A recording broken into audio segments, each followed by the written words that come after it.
welcome to the stream. My name is Mac. I am the community manager for Dungeon Alchemist, and Dungeon Alchemist is what you see in front of you here. It is an AI-powered map-making utility, and it allows you to build maps for your tabletop campaigns, such as D&D or Pathfinder, etc., in moments, or you can dive in and build custom builds, such as this one you see in front of you, which is, some of you may recognize, is the Sanderson Sister Cottage, or the Hocus Pocus Cottage. If you're unfamiliar with what I'm talking about, many of you may have seen Hocus Pocus over the years. Yeah, because that movie's been around since the 90s. It's like a cult classic right now when it comes to Halloween. So a lot of people have seen it. Myself and Sack actually collaborated on this build. We showcased it last week on stream, but I figured, hey, Halloween's in a couple of days, might as well show it again. Just in case any of you weren't here last week and missed this. But it's a beautiful build, very beautiful build. And it's actually on our Steam workshop.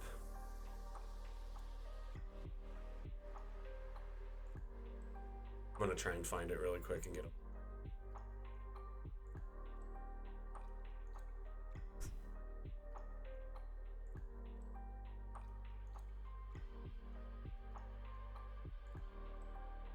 Oh, here it is.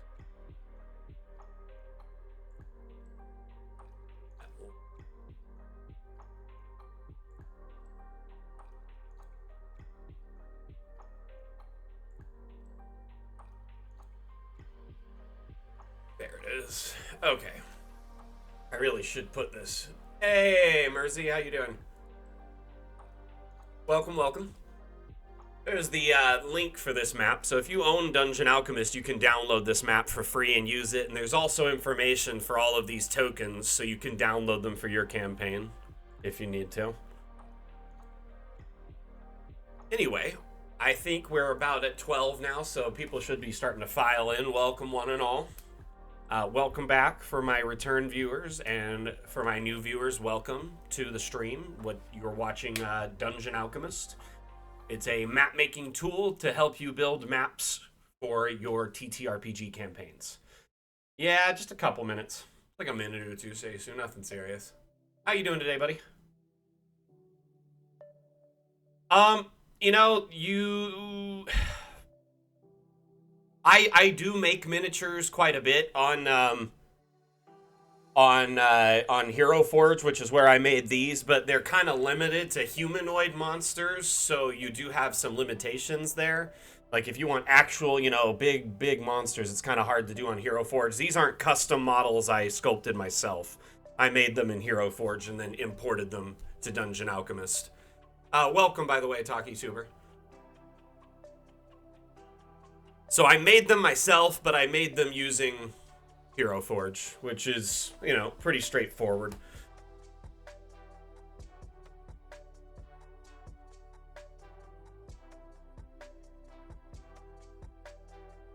Test. It's the littlest bit.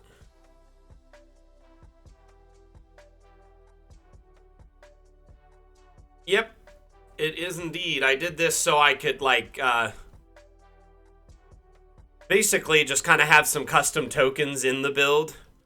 So here we have Mary Sanderson looking all creepy as all, and then we have Sarah Sanderson being energetic and peppy, amok. And then, of course, we have, Winifred Sanderson back here looking sinister with her buck teeth and signature red hair. But, yeah, this is a free map. It's up on the Steam Workshop, so if you own Dungeon Alchemist, you can download it for free. And last I checked this morning, there's actually 917 maps now on our Steam Workshop that are free to download and counting. So I'm hoping we can get to 1,000 maps by month's end. That'd be really cool. Yeah, it's because my headset is green. I can't do anything about it. My headset has a big green band on it, so, like, what do? My green screen and it are the same color. I could wrap it in something else, but then it just looked dorky. I could duct tape it, but I don't really want duct tape on my headband. I like the other one. I probably could just paint it. ideally. Yeah, the community has been uploading them now for a month. We actually launched our update with Steam Workshop in it a month ago. So, that's pretty cool to think that in a month we basically almost have 1,000 maps up and available for use. I'm very hyped on that, actually. I wonder if we could get 1,000 maps by month's end. Stacey, are you sitting on any maps, my man? I've probably got a half dozen to a dozen I could upload.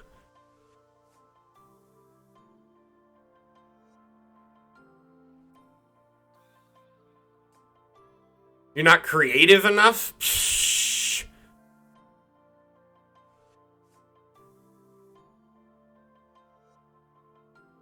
I was actually thinking of doing a build today. I was wondering if maybe I could take suggestions from the stream and just make a build today. Whether it's like a fan build. Hey, Geronimo, how you doing, buddy? Welcome back.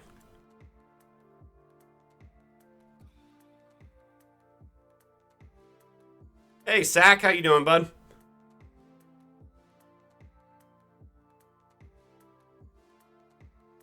Hello there.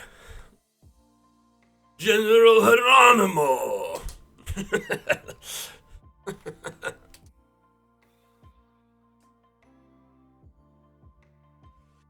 I really like this, Sack. This was clever.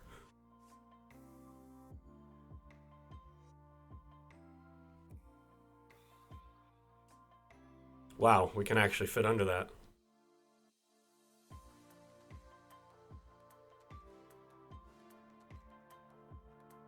All right. Anyway, I just wanted to showcase this map again here to kind of start. I took a couple of days last week where I was like alternating ice and cold, like heat, ice packs and heat packs, and then I was relaxing quite a bit, and I have a massage gun. I went to town on it for a couple of days, and it's better, but I just got to take it easy. But the problem is, I've been addicted to Dungeon Alchemist and Call of Duty this last week, so honestly, so Call of Duty Modern Warfare launched this last week. So the campaign launched like a week ago and multiplayer last night. So I've been just playing that nonstop, and then I've been doing maps pretty much my spare time, either looking at community maps, or, looking at damn challenge maps, making my own maps, etc. I download and look at a ridiculous amount of maps. I go through them and just kind of see what I can find in them. Anyway, Bucket Jar Hand, yeah. So, we're going to move on to the winner of the damn challenge. For those of you that aren't aware, every week on stream, I issue a new challenge. We call it the Damn Challenge. Aptly named because when you save a file in Dungeon Alchemist, the file extension is .dam. Damn.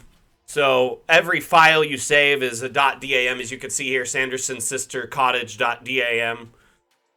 So, anyway, so maps, we lean into that in our community, so we'll ask people to give a damn when they're asking for maps from people sharing images from their maps.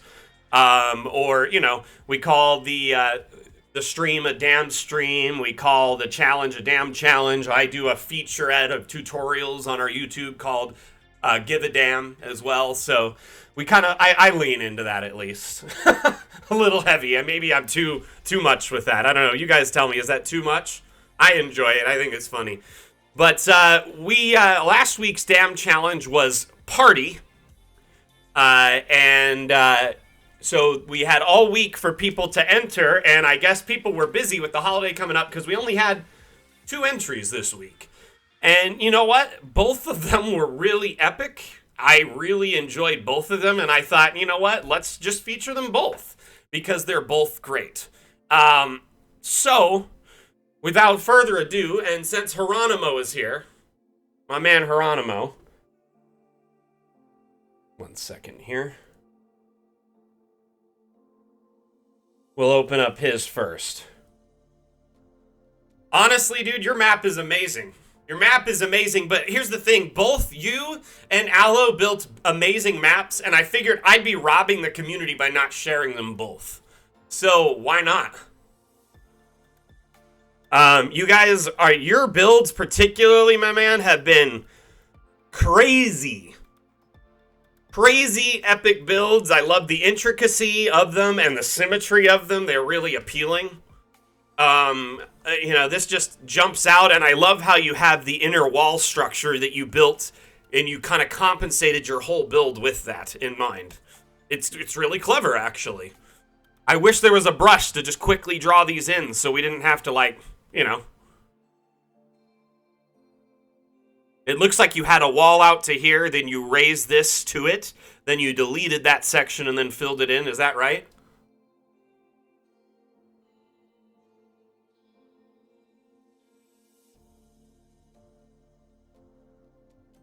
So, yeah, I hate threads for that reason. They get lost really easy, whereas a forum would not. So the damn challenge is also, there's a link to it in the stream recaps every week. So if you can't find it, you can always find the link there. And then I'll be posting daily reminders, I guess, so people can find it.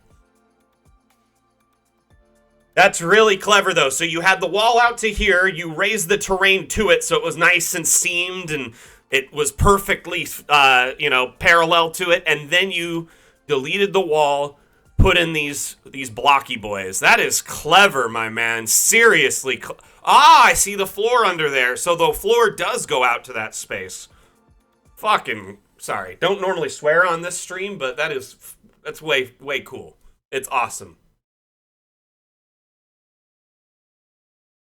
So tell us about this manor. Are you going to use this in a campaign at all? Lovely. The organ. Oh my gosh. Woo! Just such a beautiful use of the organ, and we don't see it in a lot of builds because, as we know, it's a Kickstarter item, right?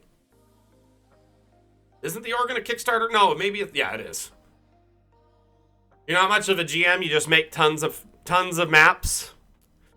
Would you say you build for therapy, or is it just kind of do you sell your maps? What do you do with your maps? I'm curious.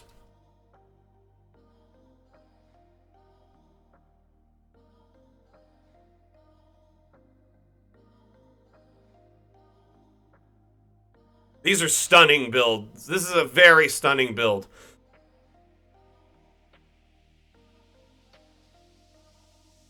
Sending them to the challenge. Honestly, this is probably the best marble build I've seen since the new marble structures came out. You know what I mean? Like, there's not a whole... Oh, and then you colored the coffins black. Dude, you thought of everything. I like these little pillows up here, just chilling out on top. Big pile of pillows. Someone just went ham here. The pillow brush. Or just shift pillow. It's a great build, brother. Seriously stunning. Ooh, what do we got here? By the will of our most glorious, or of our most gracious Lord and Protector, wanderers may be spared this night. Those without invitation will be turned down nonetheless. For your own safety, don't leave the stone paths. You also had this map on the workshop, correct? I'm going to find the link for it, actually.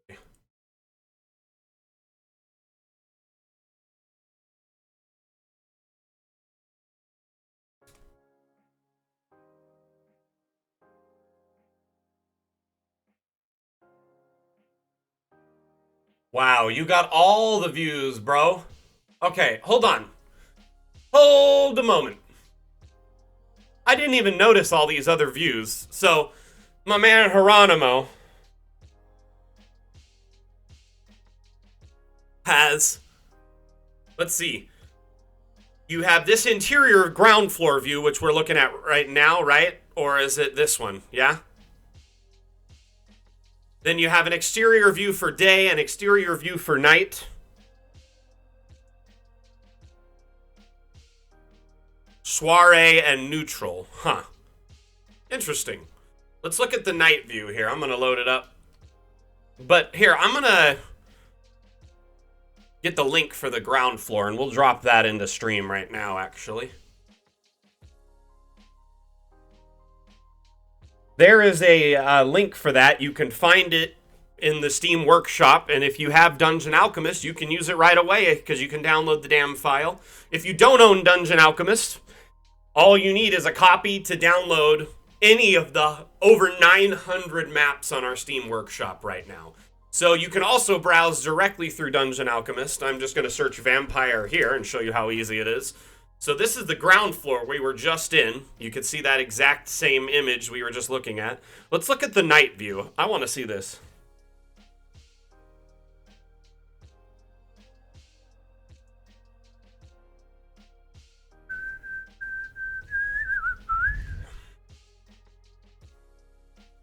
Okay, I definitely wanted to make sure I see all variations. This is, whoo, this is stunning, bro.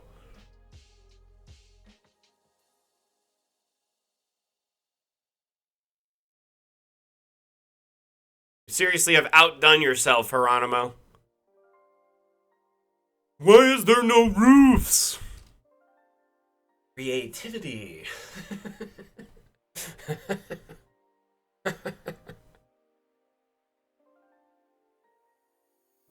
Like, seriously, dude? This is stunning.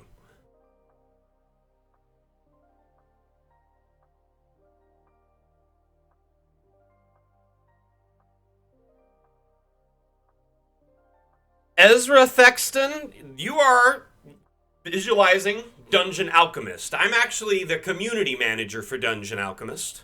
And Dungeon Alchemist is a program available on stream. I just dropped the link in chat a moment ago, but if you need another link, I'll drop it so you can check it out. But this map is a free map available to download. So my buddy Geronimo here in chat, he actually, he made this map by hand in Dungeon Alchemist and then uploaded it to our Steam Workshop where anyone can download and use it for their campaigns for free.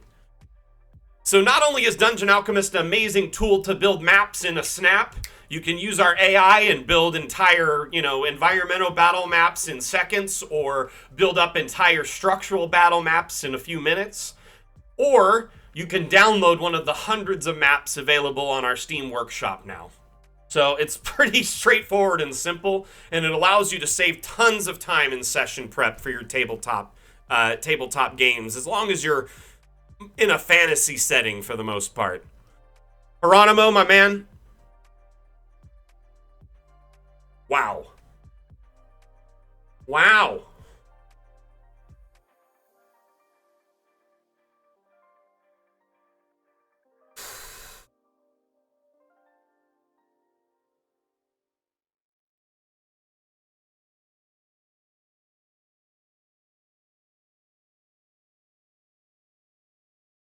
Dude, like seriously, it's top notch. I'm trying to figure out where the roles are so I can give you a role. Where is role manager? Okay. Add new. Geronimo on Twitch. Is it Geronimo at Twitch? Yeah, there it is. And I'm going to give you the VIP badge and the artist badge because you did so amazingly epic on your build. Hold on.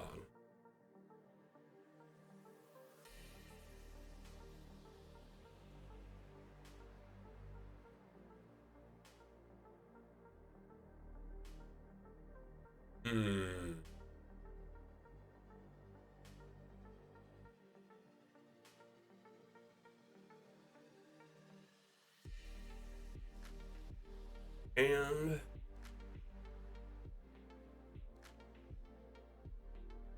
cool.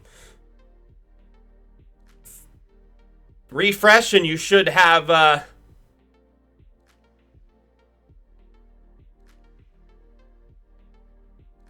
unpopular opinion, man. I'm glad you're enjoying it. Or I'm sorry, I don't mean to assume there by saying man, that's just a generalization, but I am very glad you're enjoying it. Please share your feedback with us here. Think of this as like an open forum, an AMA. I'm the community manager, so you share your information with me. I'll do my best to pass it on or relay you to the best place to share it, if not. Nice. Congratulations, Geronimo. Congratulations. Okay, we're going to open our next build, which was amazingly beautiful as well. This is another talented artist in our community, Aloe Vera. Aloe Vera, I'm not sure if you're here right now, but if you are, please say hello. But if not, we're going to give them a shout out and some love anyhow. Let me see if this map is on Steam Workshop here.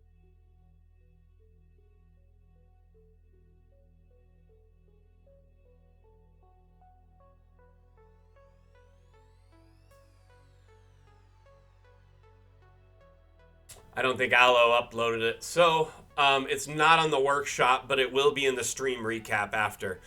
See, that's the thing, is not everyone uploads their maps to the workshop yet.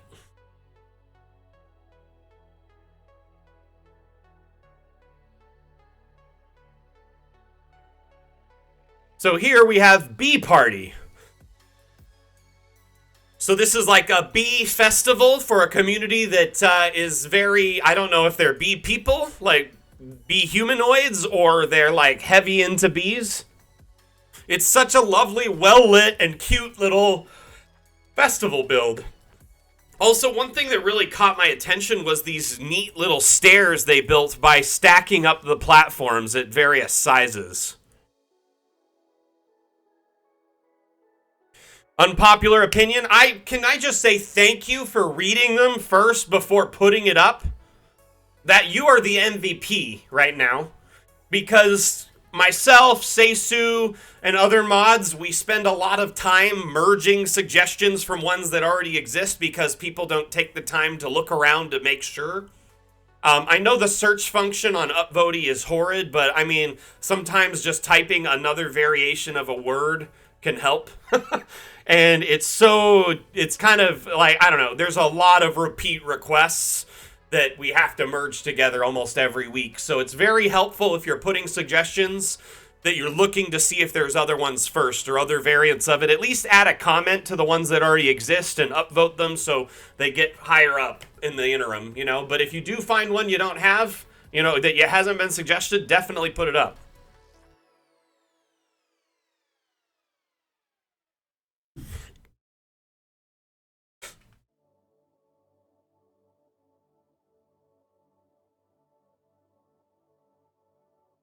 I agree, because if you start raising the terrain, it starts moving them. What we need is like a checkbox on here that it's a lock. So it'll lock it at that exact fixed position, so even if the terrain moves around it, it won't move. Wouldn't that be kind of cool? You know what? I hate it when I come up with amazing ideas on the fly, and I need to write them down before I forget.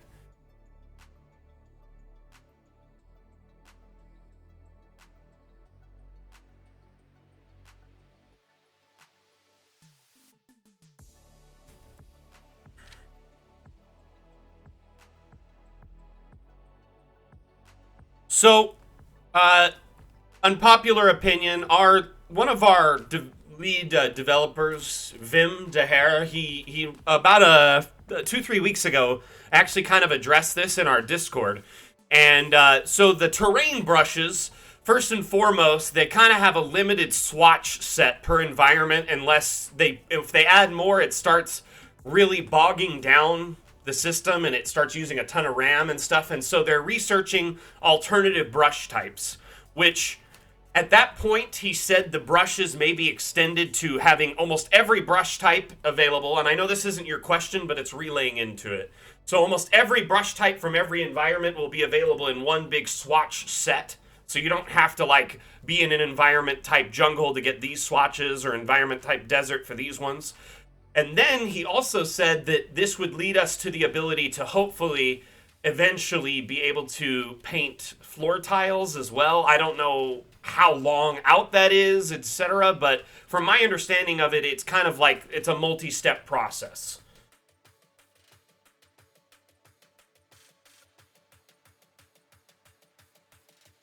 Okay, disable terrain collision.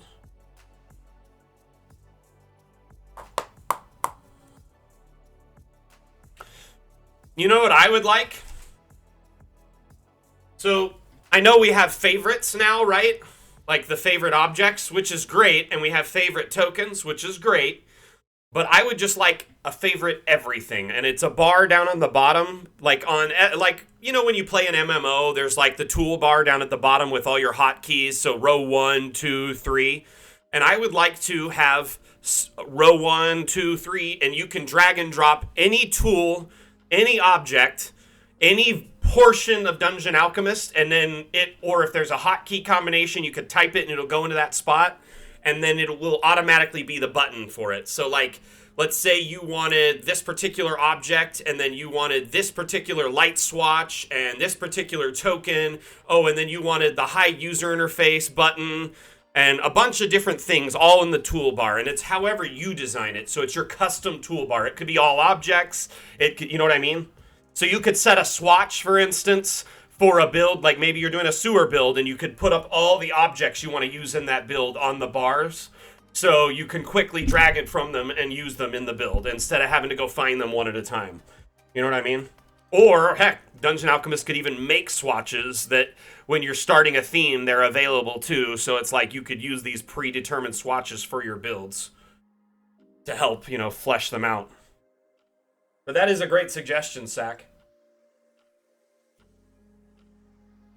So can I just ask, how is everyone doing today? And how is your session prep going? What you been up to for your sessions? Have any of you been using the desert content from Fata Morgana in your campaigns?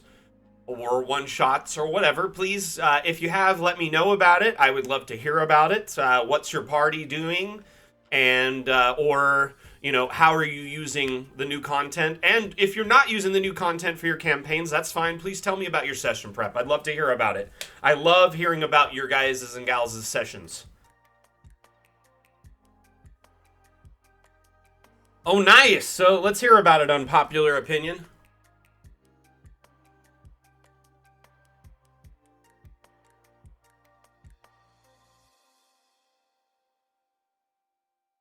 Okay, let's take a closer look at this map here, and we're going to do that. Oh my gosh, that's so smart. So I have been talking, I've been telling Vim that we need the carpet without the ring. And the reason we need it without the ring is so people can do what you've done with like the bugs, and people could do tokens that way too, animals. They could do other environmental objects, like things that are asked for a lot, like blood. Wow, Ezra, that is actually really cool. So you just got hired to, so he says, I got hired to teach DMing at our local health organization. So they can run D&D for people with autism and mental health issues. First off, that's dope as hell. That's really cool. It would, just so you know, Dungeon Alchemist can actually print maps as well. So any of the maps you make in Dungeon Alchemist, you can, view them in a top-down, and that's how they export as well, by the way. So you can actually go and export for print. So in this case, we have, set up for Foundry, Fantasy Grounds, Roll20, Universal, or you could do for print. So in your case, you could actually print maps from home, or you could get, posters made. You could, get a huge JPEG and take it to like a print shop on a flash drive, and then have them print it out for you. But there's people in our community who will make a huge map, print it, but they'll take the file, they'll export it, and they'll put it into a rasterizer. There's some that are free online. There's one called Rasterbator.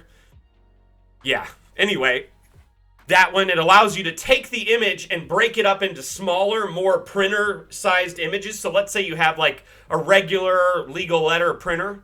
You can then break a huge poster image into like 10 or 12 8.5 by 11s that you could then stitch together, with taping them or on a poster board or something.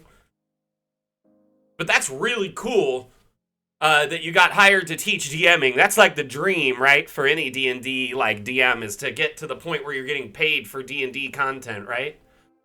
But I don't know. Sometimes it also, like in your case, that sounds like a very fulfilling situation where you're helping, people with learning disabilities, and I think that's amazing. Just remember to be patient. My brother is autistic, and I know firsthand that it's like one of those things that you do have to be very patient and also use, work with them and their learning abilities. Some people learn visually, some people learn auditorily, some people learn by reading. Maybe good to have all types of materials to help different people with different types of autism, etc. Anyway, just something to consider. But that's really cool, and I'm not going to tell you how to do your thing. You got hired for a reason, you know what I mean? You probably are aware of all this. I'm probably preaching to the choir. But anyway, congratulations. And please, if honestly, could you whisper me, Ezra, please? Here, I'm going to say hi in chat. Hi. I just want to message you after stream to chat with you a little bit more, too.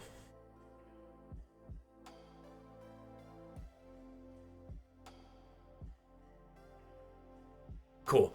That'll be in my whisper inbox, so I'll have it there for later.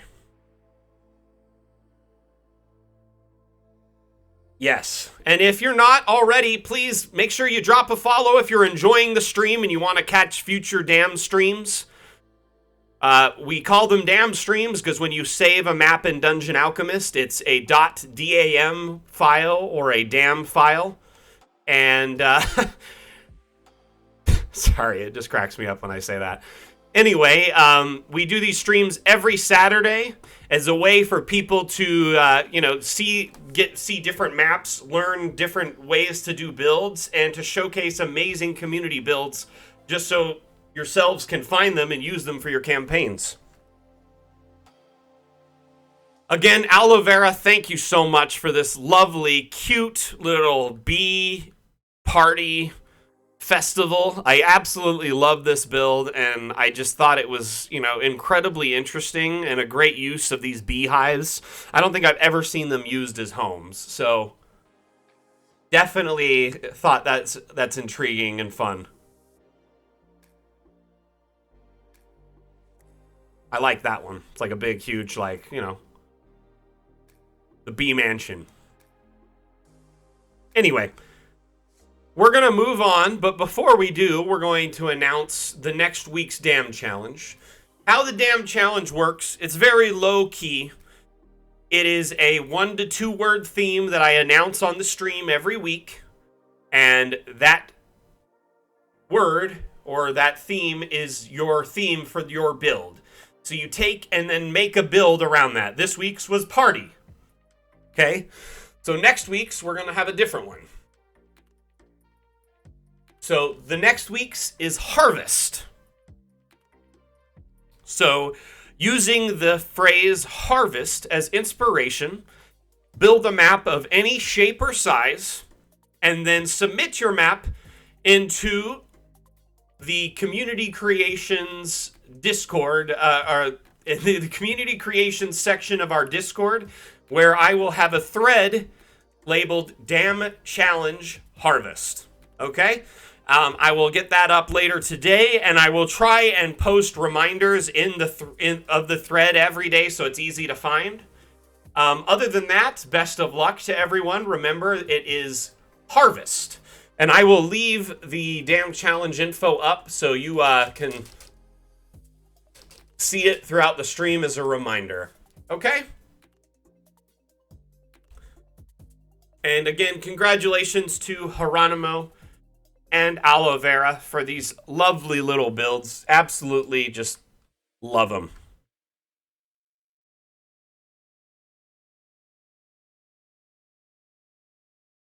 These are like cabinets they just put on the top and they look like doors. That's great. Wonderful.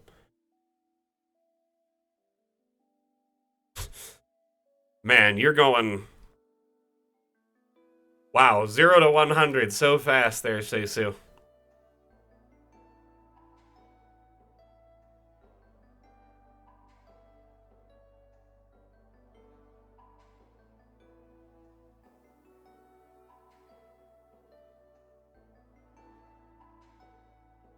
So what I'm gonna do is I'm gonna go up in here to most recent, and we're gonna just take a look at some maps and see what's in here.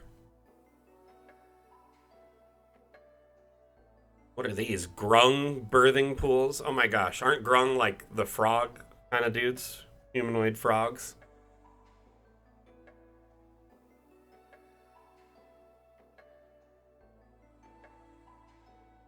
Let's take a look and see what we can find here.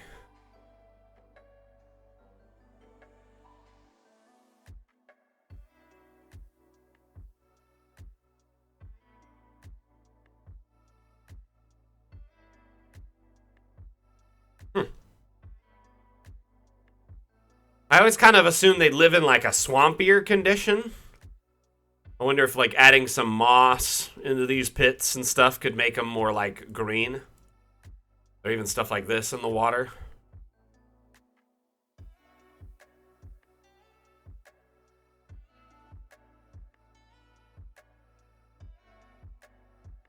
Anyway.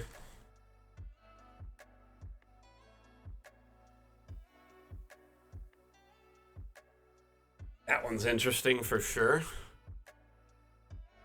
So it's kind of like just a basic palette map, and you could use it for encounters, or, you know, you could use it as a basic, you know, foundation to build on. So this is, you know, like a quick grung encounter, if you wanted. Move on to another map really quick. Camp Crystal Lake. So this is like, I'm assuming Jason, like a fan build. Let's take a look at this one. This was done by JCP Nat.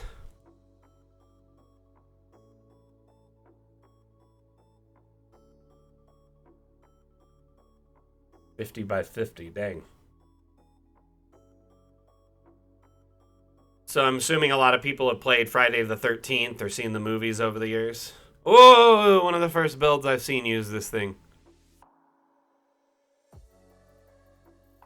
By the way, if you own Dungeon Alchemist, the devs pushed out a small Halloween update the other day. And this was the object included in it. And it's like a little spinning. It spins and there's an assortment of different traps. There's blades.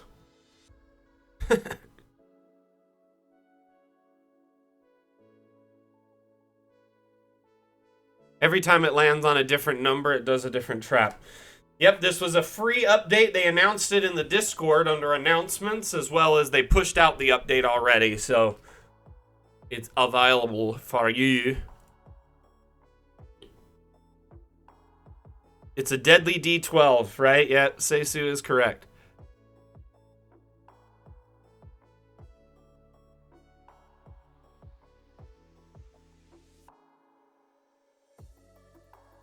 Anyway, got a lovely little jack-o'-lantern on the top.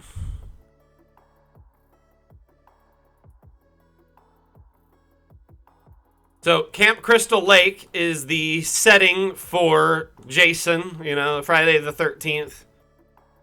And this definitely looks like Jason's cabin where they summon him or whatever. And then, yeah, we've got all the assorted, you know, different, like here's the main hall and then the different camp cabins and whatnot. But this is interesting. This would be a fun little, you know, Halloween encounter.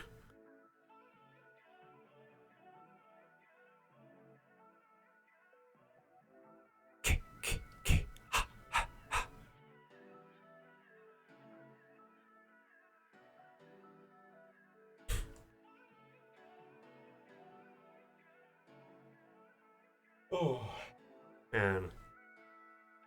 I gotta sneeze. Excuse me. Man.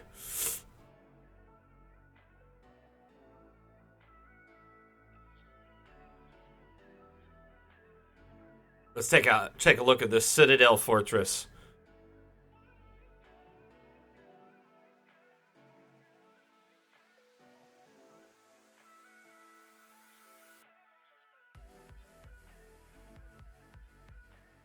welcome one and all to the stream. My name is Mac X3D. Just wanted to take, well, my name is Mac, sorry. On my stream, I'm Mac X3D. Nick's the 3D, I'm just Mac here. But I am the community manager for Dungeon Alchemist. If you have any questions about Dungeon Alchemist, which is the application I'm using here, it's an AI-powered map-making utility that allows you to build maps for your tabletop RPG campaigns, whether you're playing in person, on a TV, or with printed maps, or if you are playing online with VTTs such as Foundry, Fantasy Grounds, or Roll20, you can use Dungeon Alchemist to make and export maps for your use there. It's a great tool. I'm a little biased as the community manager, but I absolutely love Dungeon Alchemist. It's a great map-making utility. It's a great tool to allow you to do setting, theatrical shots, screenshots for handouts, record chase scenes, like theater of the mind shots, as well as, maps. So it's a great tool in general. But welcome to the stream, and remember, if you have been watching and or enjoying the stream, make sure you hit that follow button. Like that little pit, just with like a random chair, chess.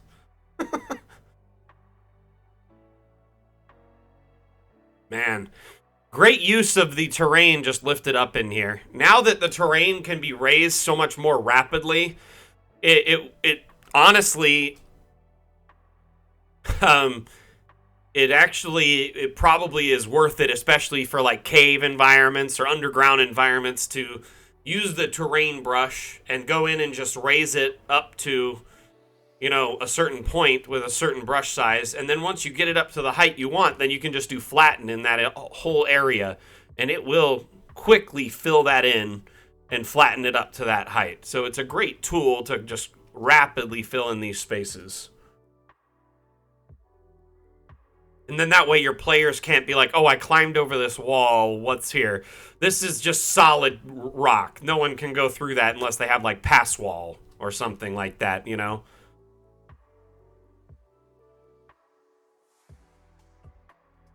Or what is it? What, you can go into you can go into stone.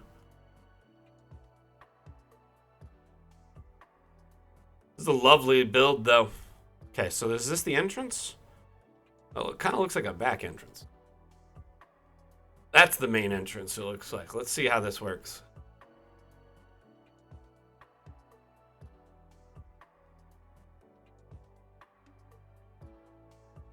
Place a token, see how it goes. Makachu, I choose you. This is a great example of how you can roam the maps in first person to get setting screenshots or record intro scenes.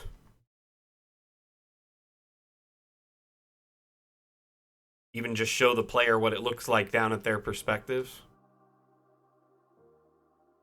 It does seem like the cartographer of this map left it open and kind of a blank, foundations or palette, so you could just kind of build it how you wish. This looks like traps, for sure. This is neat. Very neat map. Ah.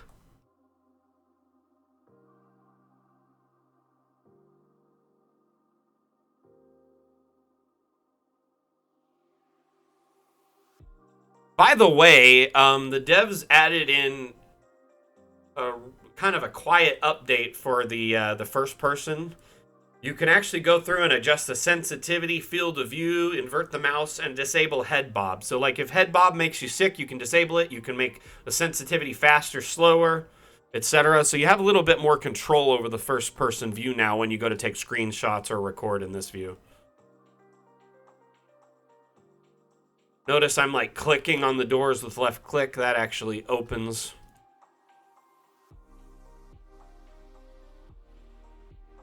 This is neat. Really like this build. All right. We're going to move on to a Naja build. Does anyone have any suggestions? Does anyone have any builds they put up this last week they want to share? Speed slider helps a lot, my friend. Ooh, a crab farm. Let's check it out.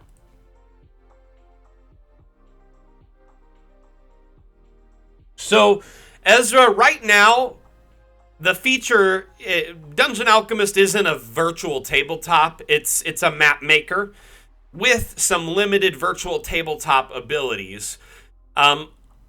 The token view is mostly for collecting like screenshots and recording videos in that view to use for like handout material, or for theater of the mind shots, etc. But that hasn't stopped our community from using Dungeon Alchemist as a VTT or even using the tokens in this way. So I've already seen a few people in our community who use Dungeon Alchemist as a virtual tabletop, and what they do is they use like a Vorpal board or a tabletop TV or a tabletop projector, and then they'll have Dungeon Alchemist on that screen, and you can actually go in and hide the UI, and you also have the option to enable a grid. So you can turn on a grid and then hide the UI, and then essentially project this on a TV screen or through a projector, and the players can at this point, you can either move the tokens for them, or there is a way that you can remotely share Dungeon Alchemist with a player, one at a time, and they can come in and move their tokens or at least look around at this view. So let's say they wanted to use their inspiration to get a first-person view of what's going on. You could allow them to go in and do that or something. And we also have a hex grid. It's not necessarily optimal. Players will more likely want to put their token on top of the TV or, and move it around on top. But you would do this to give them that first-person view, or to maybe record a chase scene or an intro scene when they first drop into the map. So imagine, if you will, let's see, where would be like a good intro point? Yeah, over here on those docks or something.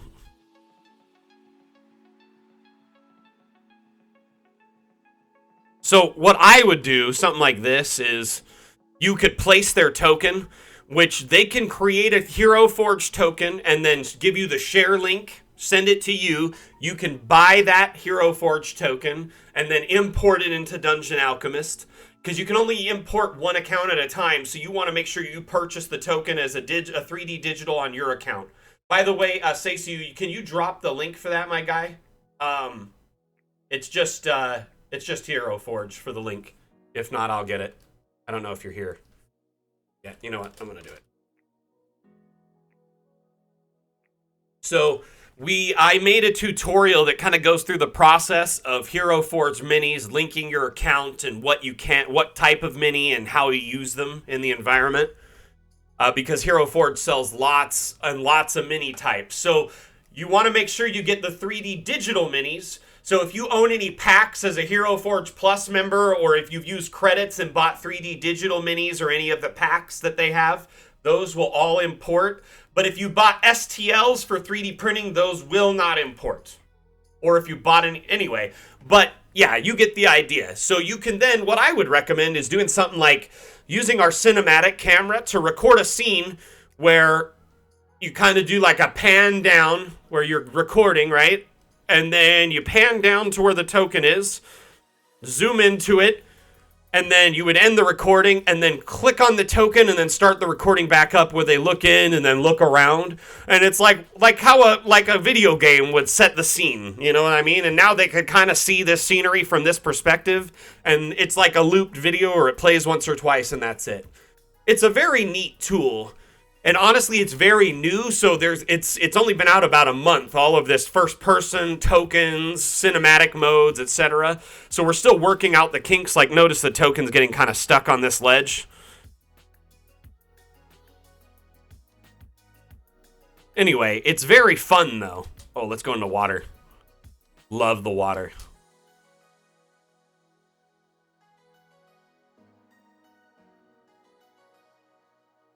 This is really slick. I don't think I've seen one single crab fishery in my 6 months at Dungeon Alchemist as the community manager. Great work on this. It's from Candlekeep Mysteries, so that makes sense. Okay, cool. Let's go to browse. And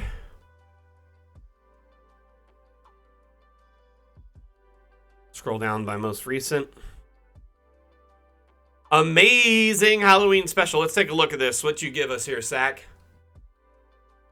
Actually, I hope so too. And one of my many different suggestions for Dungeon Alchemist. You know how we got all those different objects in the last update, all the different treasure objects? I also have a list of different packs, content packs, so High Seas will definitely have a bunch, but I'm hoping to get a few little, at least, fish-based items, so we can kind of flesh out fishing a little bit more before then. But welcome one and all to the stream. My name is Mac. I'm the community manager for Dungeon Alchemist. Dungeon Alchemist is an AI-powered map-making utility available on Steam. Sorry, I lost my train of thought there for a second, but you can use Dungeon Alchemist to make maps for your tabletop campaigns. You can use the AI to build maps in seconds, or you can hand build maps, like my man Sack did here. Interesting.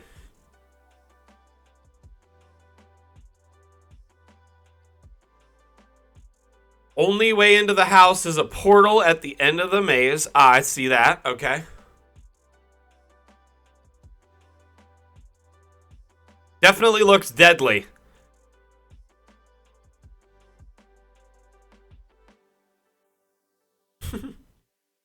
Cool, dude. I like it.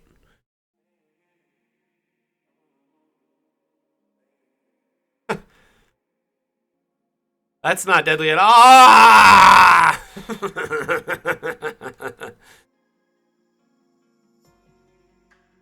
I like the little skull mounds there and the eyes. Oh, God. That's creepy. Did not notice that. This looks like something's like a demon's crawling out of the ground. Clever.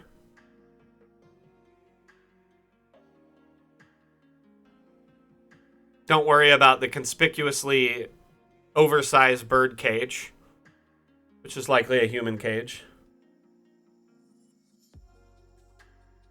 Does that mean there's a mummy? Whoa. Someone got their head chopped off.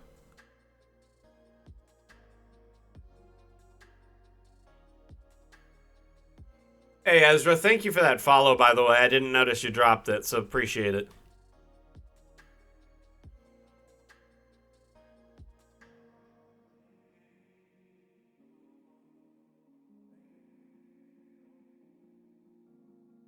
Okay, the real question is, where did Sack leave his signature?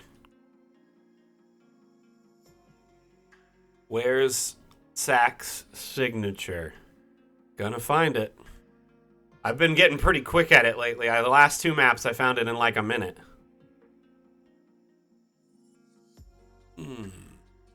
His and hers bathrooms, gotta love it.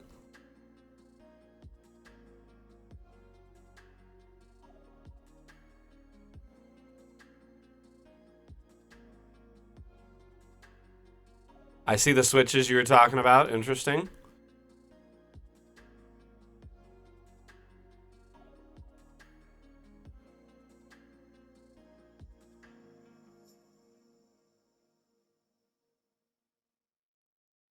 Where are you hiding?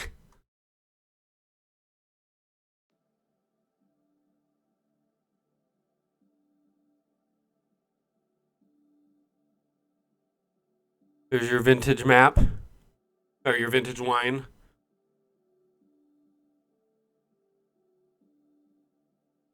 Ugh, creepy babies on the table. Don't like that. Man, I'm having trouble finding your signature. Where is it? Oh my gosh, really? Oh my god, it's so big I didn't even notice it. S-A... Oh my gosh. My dude, you usually have the tiny little signatures, so I didn't see it till the end. Wow.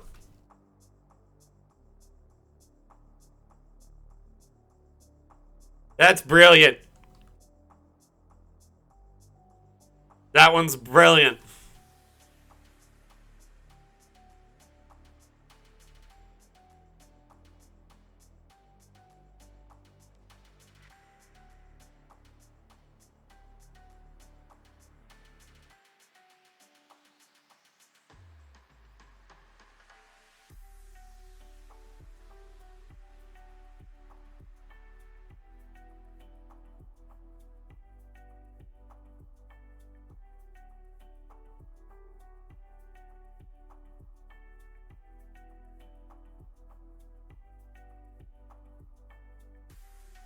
There's your wine. There's lots of your wine. This is a good build, my man. Thank you. Very, very much appreciate the Halloween themed build. Okay, let's go find another map really quick.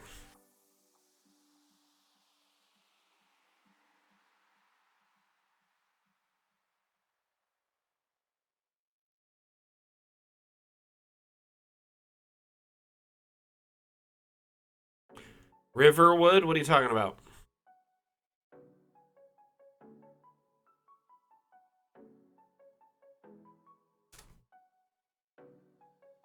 Oh, yeah, we looked at these last week. Well, we can look at them again.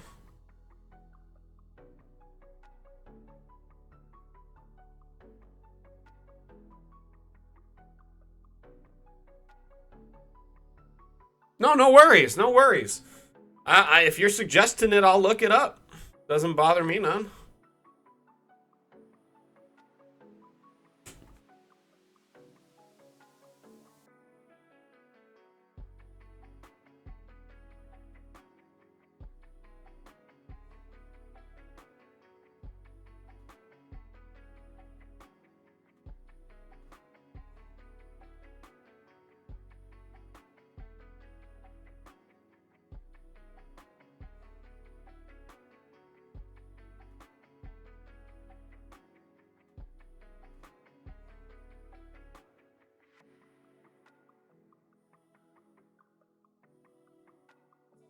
Okay, sorry about that. So I actually I haven't played Skyrim enough to be familiar with this, but I'm assuming this is a relatively accurate version of a Skyrim map. Riverwood.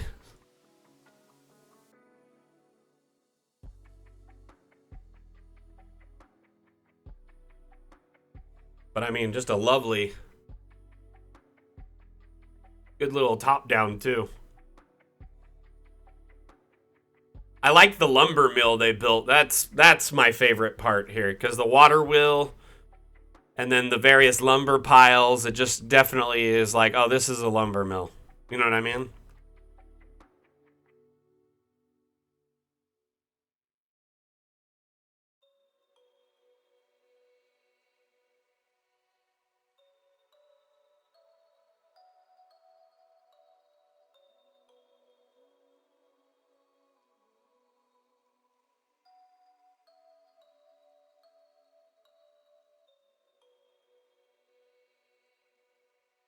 Great use of the grandstands too, right? Like, not many people use the grandstands as actual structures. Like, it's mostly only just been used as a grandstand, but it looks great. Like, it's like castle, keep, wall type stuff. Looks really good. Kind of feels like this was a town that did have walls around it that fell at some point, and then they just kind of fortified the ones that are remaining. Here, let's take a look at the map from a token view. Let's grab one of my mini Hero Forge minis.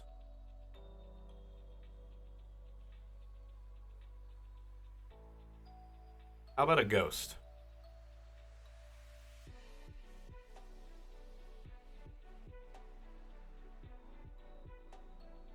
Ooh, I'm going to haunt your town.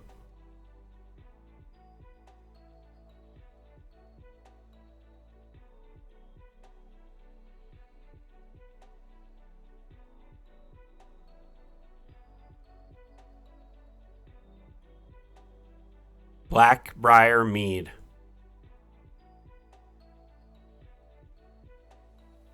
Does anybody know what RPGK is? I don't know the significance of that, and I feel like I'm missing out on something.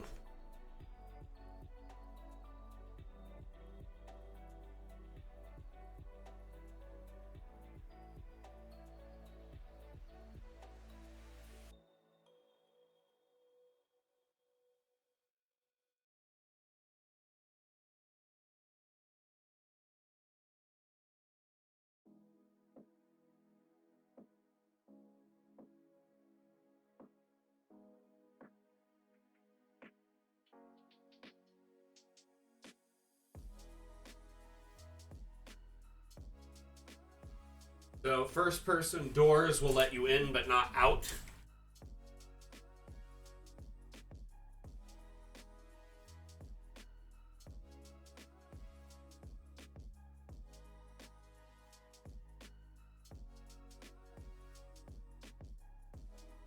Position that to the ears.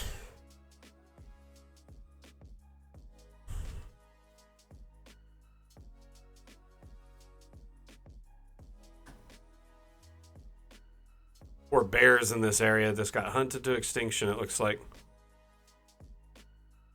Why is that door one way? Huh.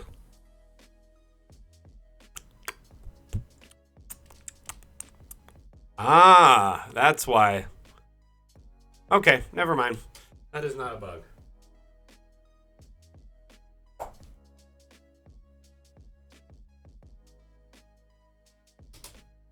Because there's like a littlest bit of lip of ledge and I couldn't get over it.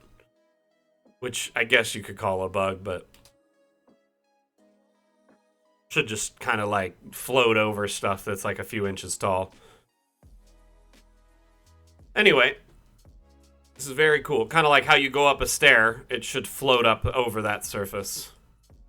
Like, why doesn't it traverse this? Oh well. Okay, let's move on to a Anaja map.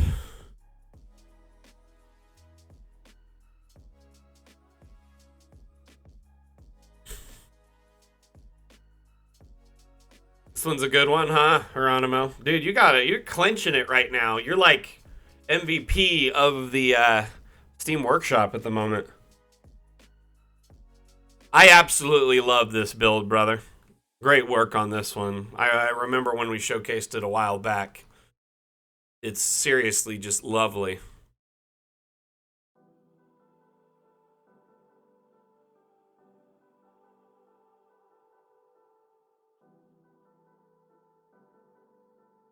The Dungeon Basement Tavern.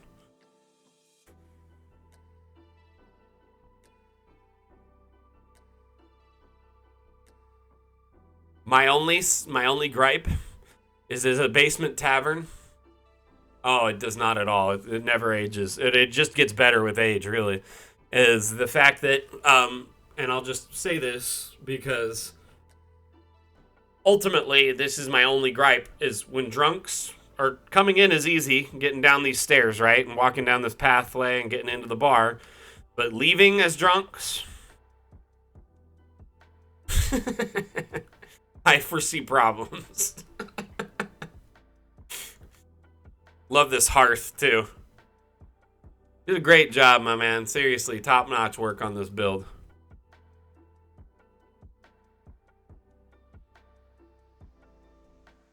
Not leaving. It's called the dungeon for a reason, man. So, did anyone ever used to play like what is it called? Roller Coaster Tycoon? Or Sims or anything like that?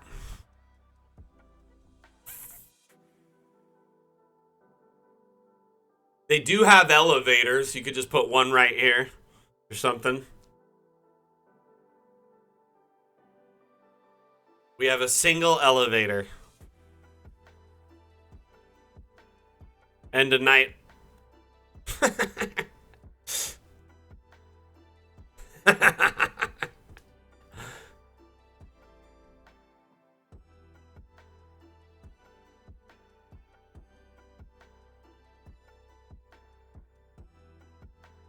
That's where I would probably put it, is right there. Or up on that and do some damn editing to raise it up there.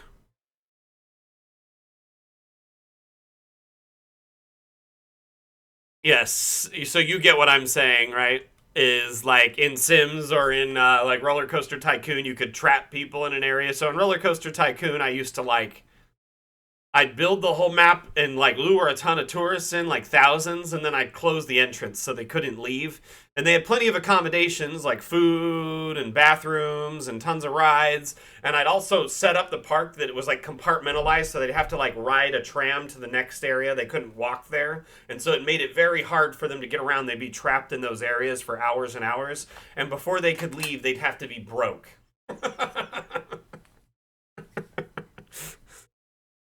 I was an evil child.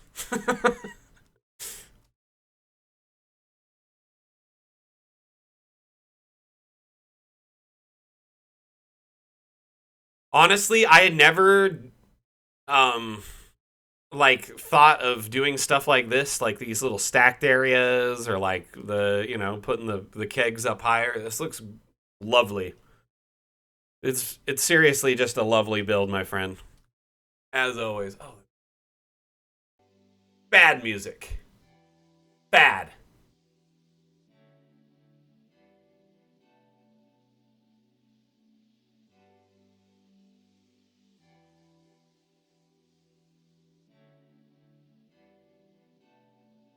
Hey. My Endless Tail map. Did you guys see I published this?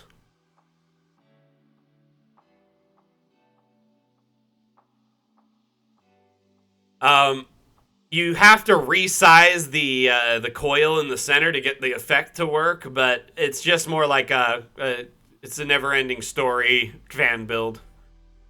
Nothing big, nothing too crazy.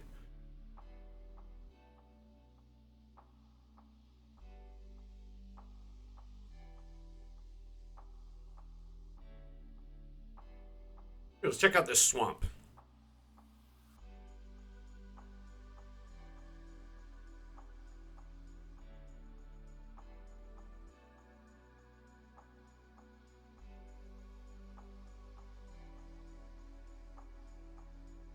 You know what? I love this swamp already, but I want to try something.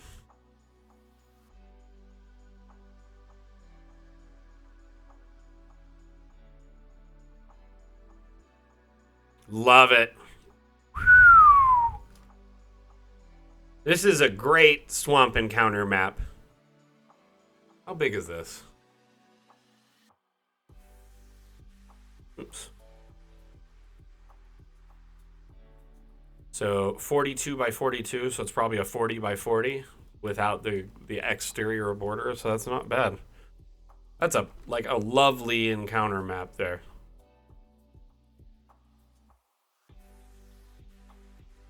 This would make just a stunning, oh, we want to go, your players are like, hey, we want to go through the swamp. Okay, go through the swamp, boys and girls. Right? I mean, you could go through the water, but A, you risk encounters with anything that might live in the water, or you could get sick, okay? Or, you could lose gear, etc. Then there's like a natural kind of, there's some logs, and it kind of guides you through the whole environment, just a little bit at a time. You may have to use some jumps, or, you know what I mean? Or maybe some some flying, or just some stuff. Throat leeches, gross. We're Kendiroos.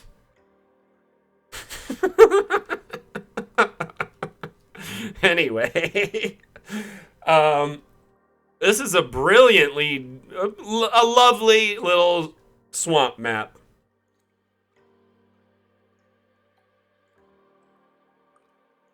What do they eat when they can't get Hobbit?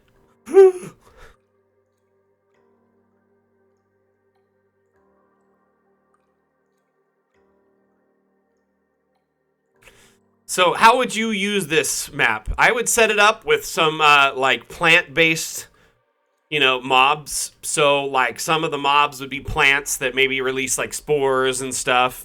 And then there'd probably be a few creatures in the water, maybe some like alligators or crocodile type things, or like leeches or...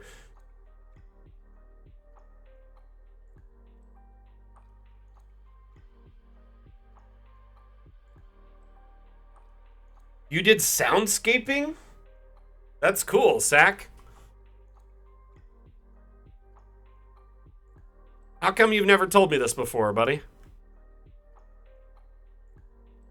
I mean, this could easily, you could be doing this map for 2-3 hours because, like, these squares, it's a huge encounter map, 40 by 40. Just to traverse this swamp could be a whole night session.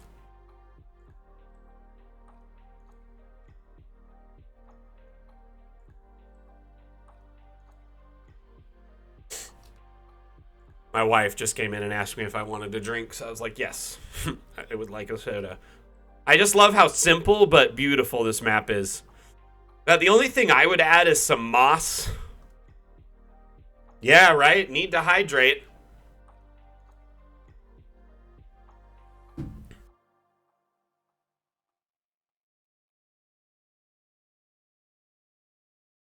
I've been working with the folks that just developed Ecotopia soundscaping. That's cool.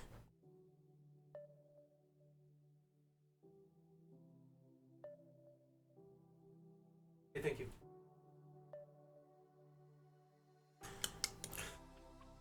So, I don't drink soda often, but once in a while when it's like on sale, when it's like a 4 12 packs for like, you know, $7-8, I'll buy them, and then it takes us months to drink them because we'll only drink them like once or twice, like a month. Don't drink a lot, but we love these Cactus Cooler. I don't know. These are like a guilty pleasure for me. It's like one of the only sodas my whole family can agree on. So myself, my wife, and my son, hard to get a soda we can all agree on, but this is the one we like. And yeah, welcome, Dane. How you doing?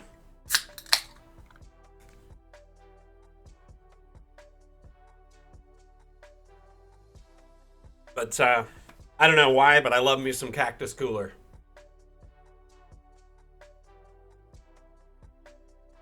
Remember, everyone, this is Dungeon Alchemist. Dungeon Alchemist is an AI-powered map-making utility, and it allows you to build maps in a snap.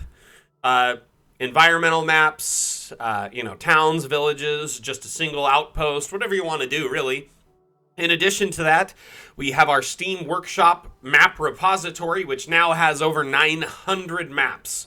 Crazy amount of maps are available now for download for free. If you own Dungeon Alchemist, you can access these maps for free and use them in your campaigns at your discretion. Actually, there's 920 maps right now.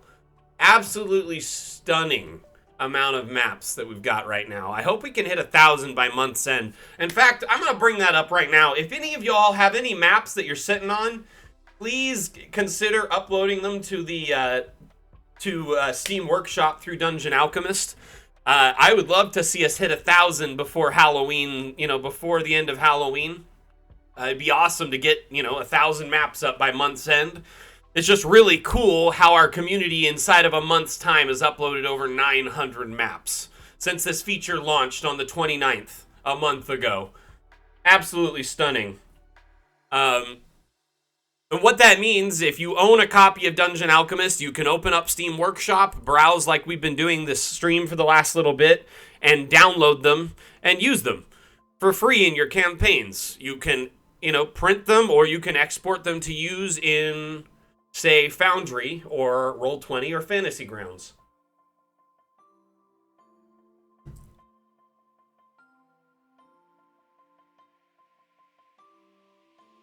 I showed this one. I saw this map and I absolutely loved it, and I shared it on socials, but I'll look at it again here on stream because I don't think I've looked at it on stream yet. Let me get rid of that grid. I've noticed when you're looking at the map from an isometric angle, the grid kind of makes you a little icky feeling in your tum-tums.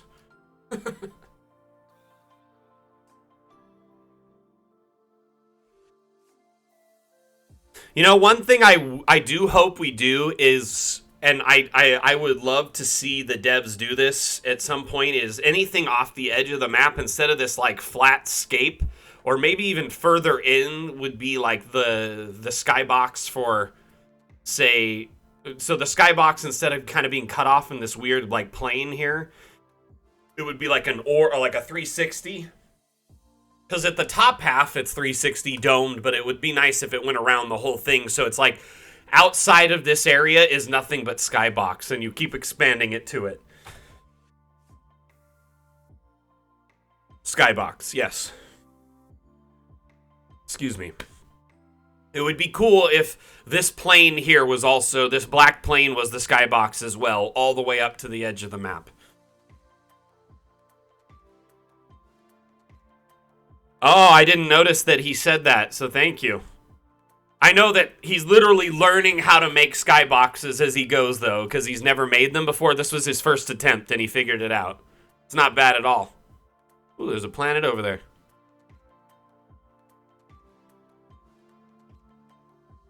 Oh, like a skyline? Yeah, like, you know, just that looks kind of like... So in a lot of, like, shooters or games that have a map that's limited, the outside will have kind of like a horizon that is something.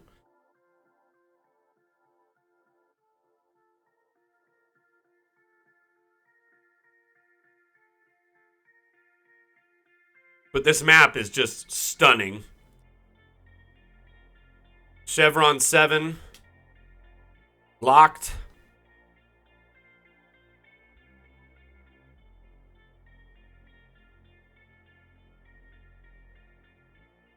Just looks like someone's been in here excavating and working, and like, so, like, you know, maybe a team of archaeologists or scientists or just some advantageous wizard or warlock is in here and he's researching, trying to figure out what's going on. The brilliant build by Phoenix.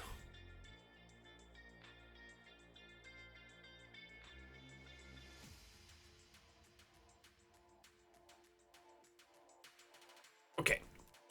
Let's go find us another map.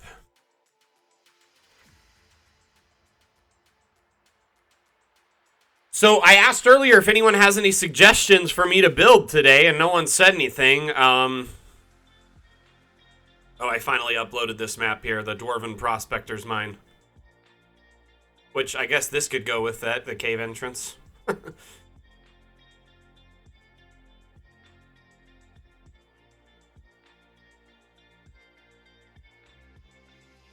Hammer time? What do you mean? I'm assuming I said stop at some point in the last few minutes.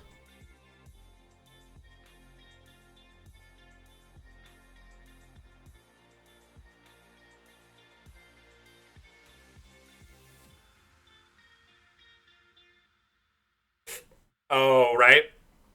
Oh my gosh, those are awful. Don't even remind me. I think I was crying by the end. No, I'm just kidding. I actually went out and got a mouse pad with like a cushion on it after that because I was like, my wrist was so messed up. So this here is made by Stacy Rico, and she set it up as underwater ruins. And notice we don't have it underwater, but if you use the correct light filter, it definitely feels like you're underwater.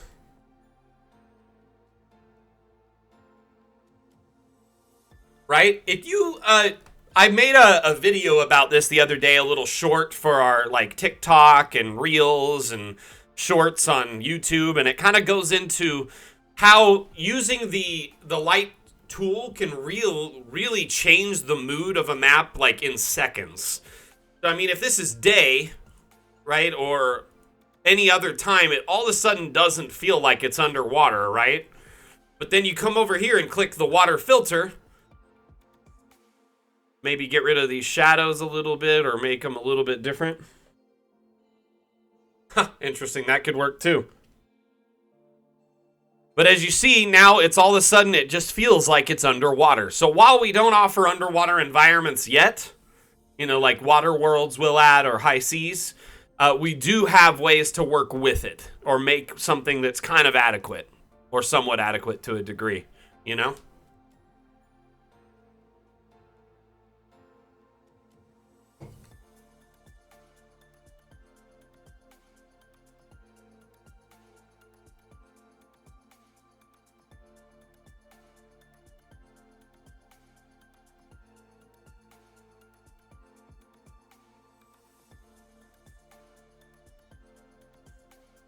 It's a nice map, and it's huge.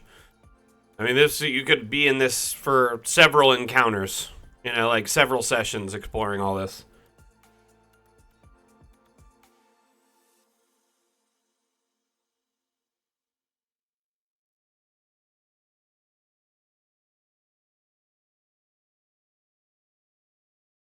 Looks really good.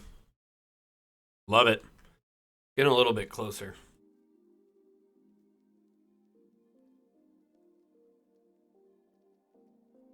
All right, in the center.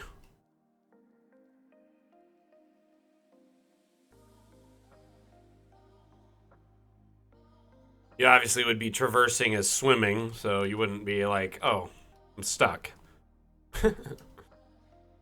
Just looks like kind of an Atlantis type, structure. Like there was an earthquake and this town, this city sank into the sea. Or maybe a volcanic eruption or something like that. Very cool. Some cataclysmic event. Gods had a showdown above this city. So, in my campaigns, I like to explain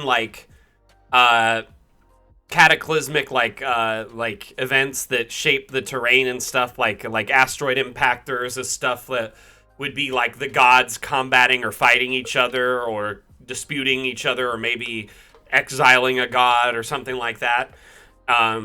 To kind of explain what may have happened in that area to shape the landscape in such a weird way, or maybe why that area is infused with magic to this day, etc. I like to use ancient battles of old where huge armies fought and maybe reshaped the entire area because of what happened, or like I said, big powerful dragons or something reshaped the landscape, etc. I don't know why, but I lean to that a lot. But in the current campaign I'm writing, there was a goddess who cannot be named because it's part of her punishment. Her name was lost to time, and she was exiled from the Feywild. But the reason she was exiled is because she was channeling all of her energy into a lacrima, which she was then going to use to overthrow all the other gods, because then she would have enough power to do so. And they band together, fought her before she had enough power, and exiled her from the Feywild. But before they could, during battle, her lacrima was essentially what they thought was destroyed, but she actually purposely exploded it and sacrificed herself in a way that she could come back. And essentially the lacrima is fragments of herself all over the Feywild in this valley where there was a huge impact crater from this event, from this battle. And the impact crater is all throughout the valley. Just imagine a huge, huge valley, like the Yucatan Peninsula, something like that. And hey, NS man, how you doing? And basically those fragments of this lacrima, they're like little crystal shards. And anyone who owns one gets special powers or abilities, and it makes them stronger than the average, human or dwarf or whatever. But they're also influenced by this evil deity that slowly tries to get them to do things for her. And the bigger the piece or the more shards they have, the more influence she has over them. It's pretty cool.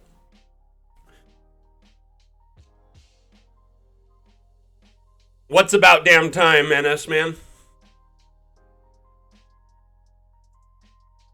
By the way, I love that.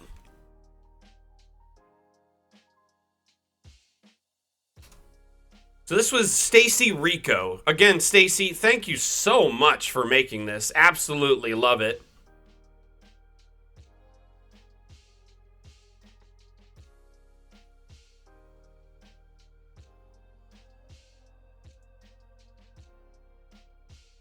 Nice, nice. Have you been sharing them on the Steam Workshop? Because we will check them out. We do a damn stream every week, by the way, every Saturday. Like clockworks.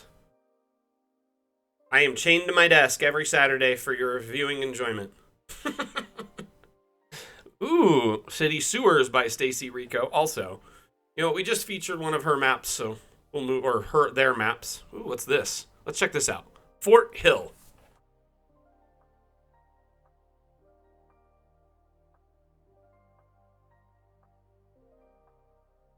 Remember, if you're enjoying the stream, or you want to make sure you can find us in the future so you know you can learn more about Dungeon Alchemist and how to turn your builds up to 11. Make sure you hit that follow button if you have not already. That way you know when we go live, and you can find us if you're on Twitch and we happen to be live. Other than that, we do have a public Discord channel. It's our official channel. Oh, no, that's fine. Honestly, like, a lot of people will share the maps because technically a lot of those adventures don't necessarily give you all the maps or whatever, or they're just ideal for people who already own them to download it. That's kind of the workaround, you know what I mean? But yeah, I understand not wanting to share them, putting a target on your back. Makes sense. Or if you're selling them or have a Patreon or something, ideally you'd want to keep them for that too. That makes sense too. But reason I ask is we're trying to hit 1,000 maps by the end of the month, and we're at 917, 920 actually. Lovely little hill fort, but I can't figure. Oh, there's the entrance right there. Set of gates. Interesting. Compartmentalized gates. I like it. Excuse me.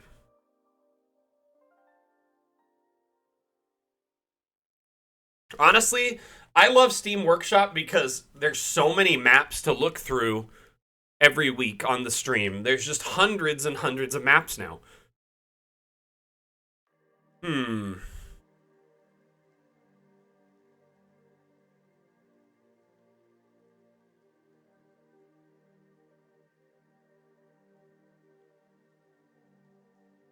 So I have this idea for a small collaboration before the next update launches. If anyone is interested in working on a collaboration effort with me to make some maps, that's about all I'll say on stream, but please let me know. Whisper me or hit me up on Discord, and we can talk about it.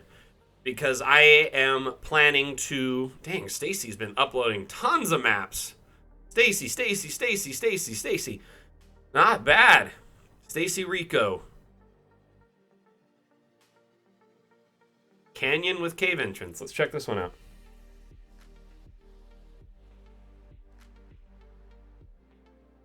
I think we talked about it last week on stream. Or possibly in Discord. I remember mentioning the Roll20 API script for automatic, it's like teleports you from scene to scene between the doors. It's like once you open a door or go up a staircase, etc. But I'm glad you got that sorted. Yeah, the Roll20 APIs are like plugins or modules that essentially turn up the ability of Roll20 and make it more robust for sure. Which ones are you using now?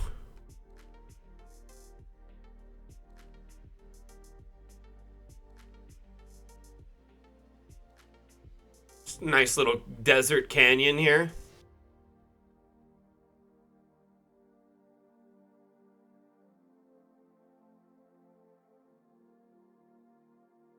This was probably made before the desert brushes were available, because this would look tops with those desert brushes. I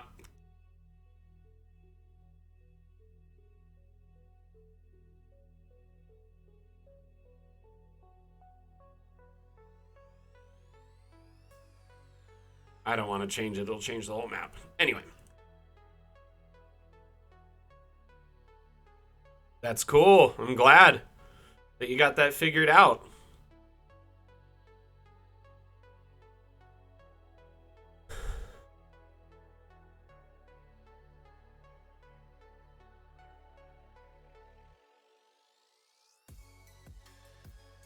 Let's go like middle of the pack here.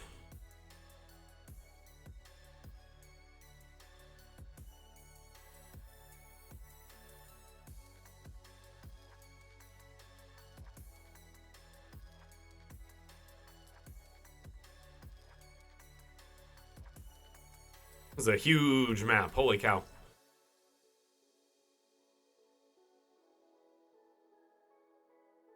Whoa. Whoa.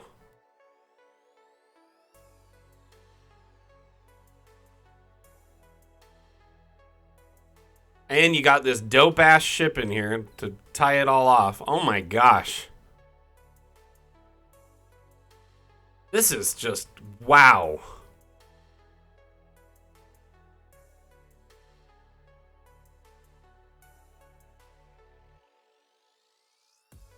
Like where they're moored here.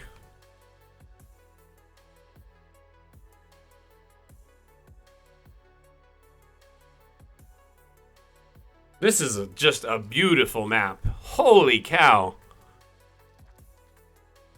There's like a cenote.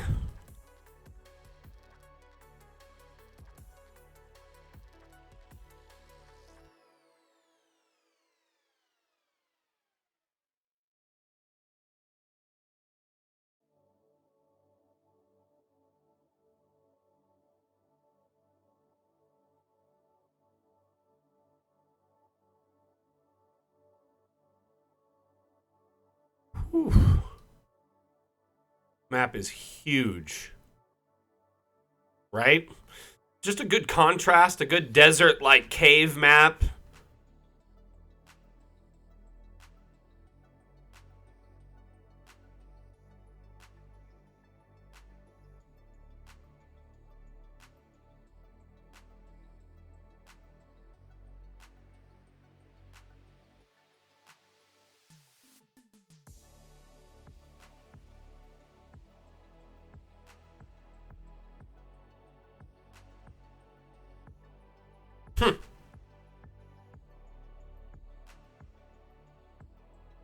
It is, it's neat.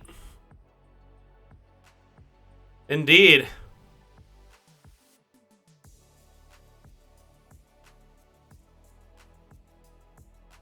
Well, Sovereignty, there's been a ship for a while. This is just a really creative misuse of assets. What they did is they took and put out a boat. Any one of these will do. Canoe, whatever. And then they simply placed it and oversized it and then put a bunch of stuff on top of it to make it look like a ship or an airship. So, like, for instance, you could take this raft, place the raft on it, kind of oversize it to have a sail, and then there's these new planks. Or is it called a panel? That's what it's called. Panel.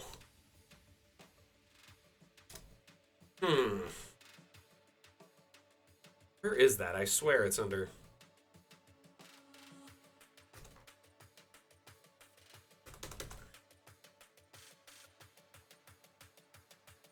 I'm trying to find it. 1 second.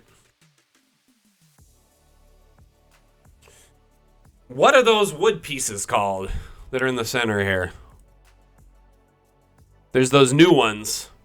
It's like the square platforms, maybe? Is that what it is? Platform. Yep, there's all these new wooden platforms here. And these are great for putting on ships because they look like the decking.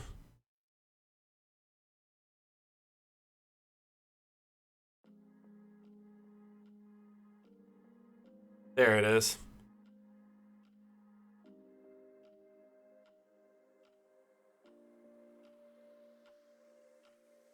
Yeah, this one, the ships are definitely by hand at the moment. The AI can't draw an impressive huge ship. You would have to do it by hand, is all I'm saying. But it is possible. There's quite a few instances of airships as well as big, huge, fleet ships, Viking longboats, etc., all made within Dungeon Alchemist, just using the handful of boat assets, various flags and sails, and kind of customizing it to their needs.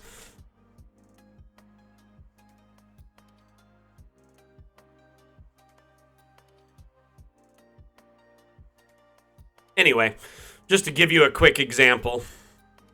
How you doing, by the way, Sovereignty?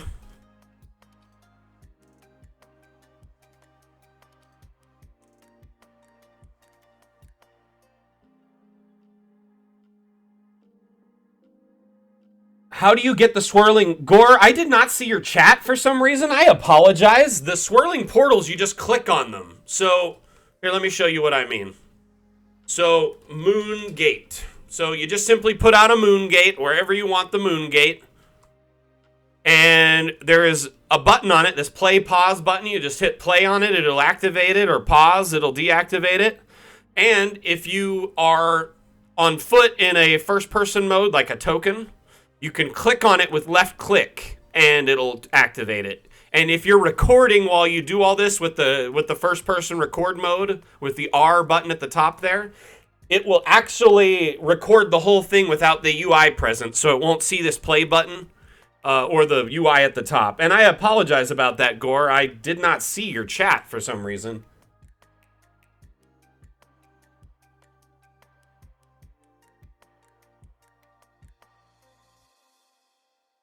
So I hope that answers your question there, and I apologize for completely boofing that.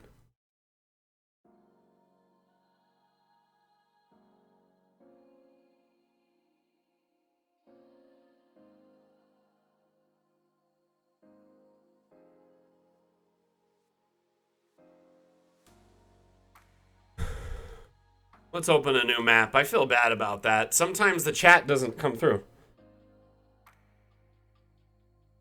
Well, honestly, the play button is a new thing in the most recent update. The moon gate's been around for a long, long time. And if you used it in previous builds, it didn't do anything. They added an animation button to... they added this animation to it in the most recent update, and they added animation buttons to a lot of objects with animations on them. So, like, any object that moves, you can turn off the animations to help save, get better performance on your computer.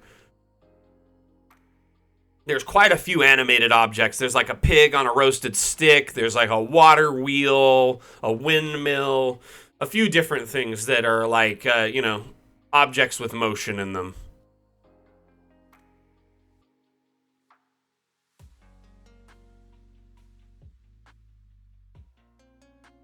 Hi, I'm great, thanks. It would be nice if objects could be coded out to be movable when imported to VTTs. What do you mean by that? You want to elaborate on that, please? I'd love to hear more. Random Ladybird, I built a huge hotel, but my players have decided they would rather stay in the little pub, Emergency DA Pub. I have just put the hotel in a workshop since they won't be using it. Ah, funny. That's hilarious. Well, thank you so much for sharing.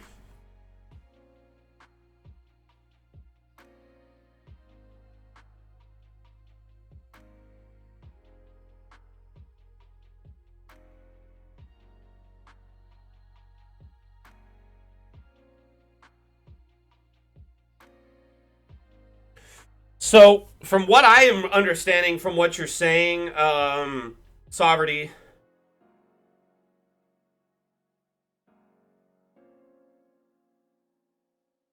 it's called a moon gate.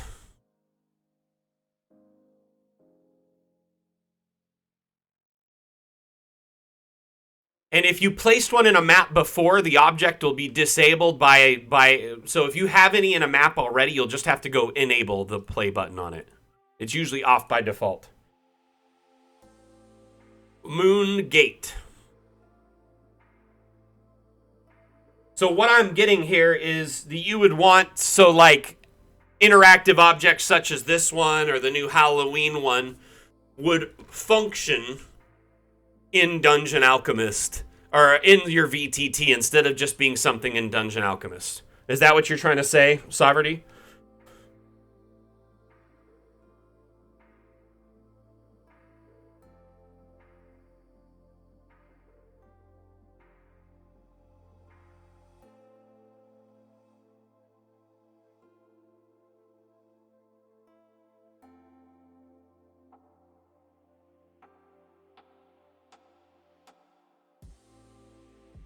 I mean, ultimately,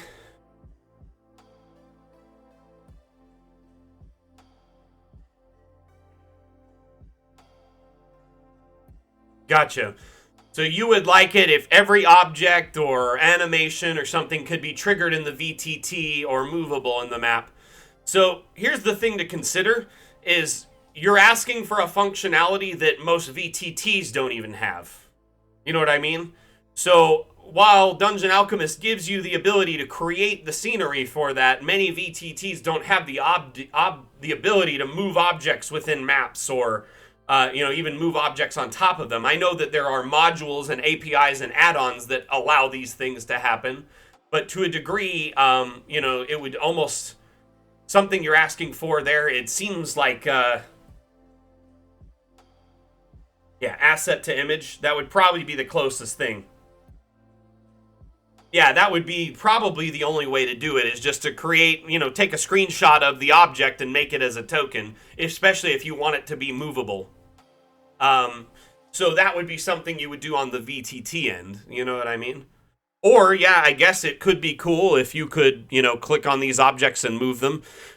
I guess to a degree, if you use Dungeon Alchemist as a limited VTT with like a screen share, you could just do it in Dungeon Alchemist itself. Just move the object,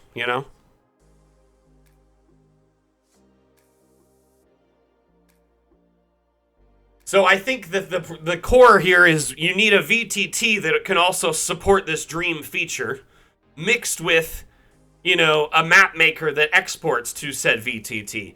And I think that there's a big disconnect between VTTs and map making programs, especially when it comes to like 3D, for instance. Like, a lot of people get mad at Dungeon Alchemist or frustrated. They're like, why do you have such a beautiful 3D map making software, but no way to utilize the 3D in any VTT? Well, it's like, it's not our fault no VTTs are really 3D. There's only a couple of them out there, and they're very proprietary. Like, Tailspire's 3D, but you got to make your maps within their system. So, ultimately, like, there's very limited 3D support in VTTs. I know Foundry does have a 3D module now, but it's very limited, and I think you have to make the maps within that module. So, realistically, I think what we also need is kind of an updated VTT that seems to thrive and utilize these new age features, such as objects or 3D or, those things.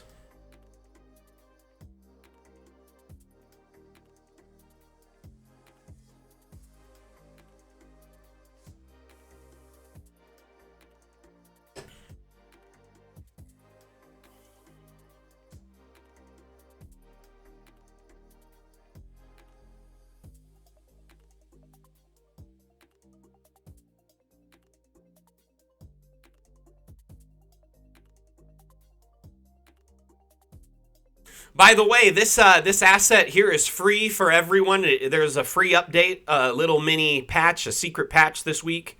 The devs gave this out for Halloween as kind of a thank you to the community.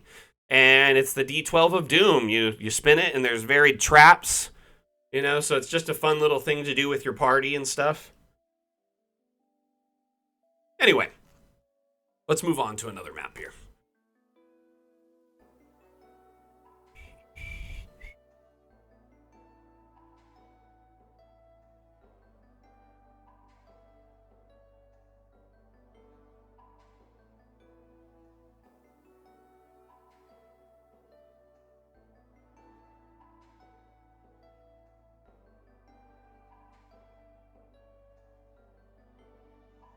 Yeah, the remote play together works okay. It's just, keep in mind, it's really dependent on your connections between each other. So if like one of you has a poor internet connection, you'll probably struggle.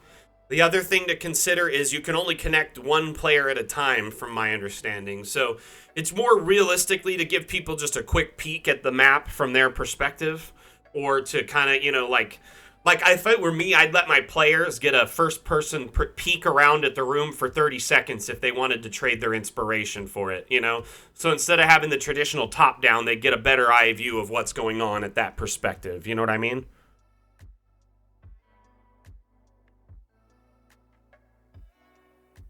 Here, let's check this one out. Burning Square.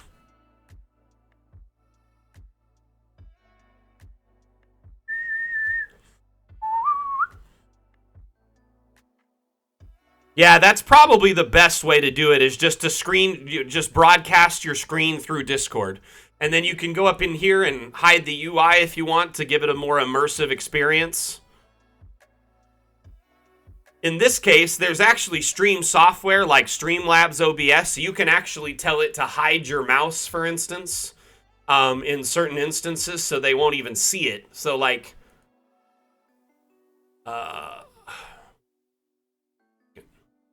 you can actually hide your cursor and use that software. So it's like they wouldn't. I'm moving my cursor across the screen. You guys aren't seeing it at all right now, but I could click on things, you know, and it would just allow you to do stuff without breaking immersion. And then they don't see anything until you click on it.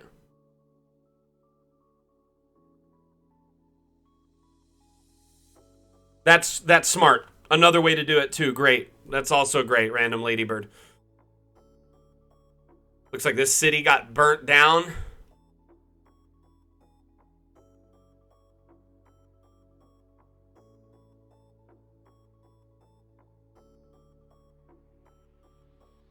Bandits, or maybe a big battle or something. This is neat, though. Let's check it out at token view. Let's say. Whoa. Yikes. On flammables. We built this city. We built this city on flammables. Oh, that rock, I clipped right into it. We built this city. We built this city. Not bad.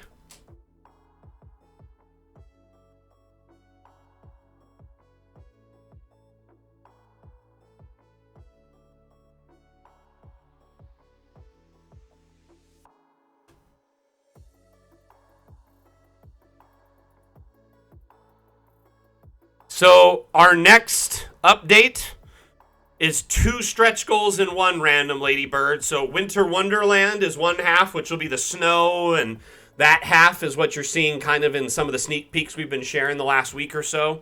The other half is the floor is lava, which will be caves, lava flows, crystals, etc. Hey, Dirty Rollers, my man, how you doing? So our next update will be featuring 2 stretch goals in 1. So you get 2 new biomes. It would be winter, so like a tundra themed, as well as caves.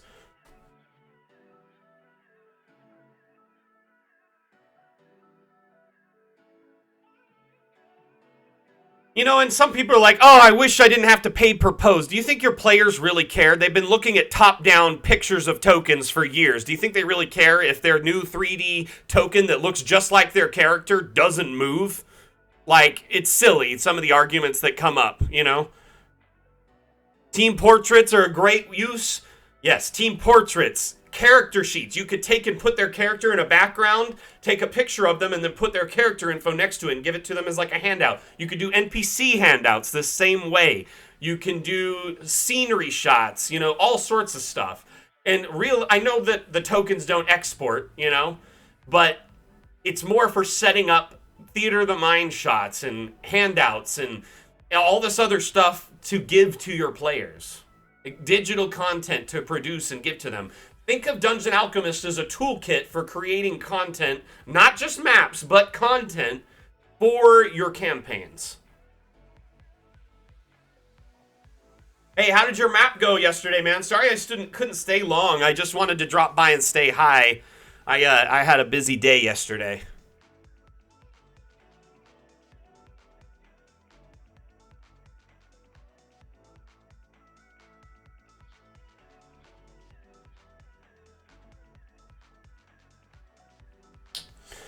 Oh man, it's almost 2 p.m. Okay, so here's the deal. We usually wrap up the stream at 2 p.m. Pacific, which is about 13 minutes from now.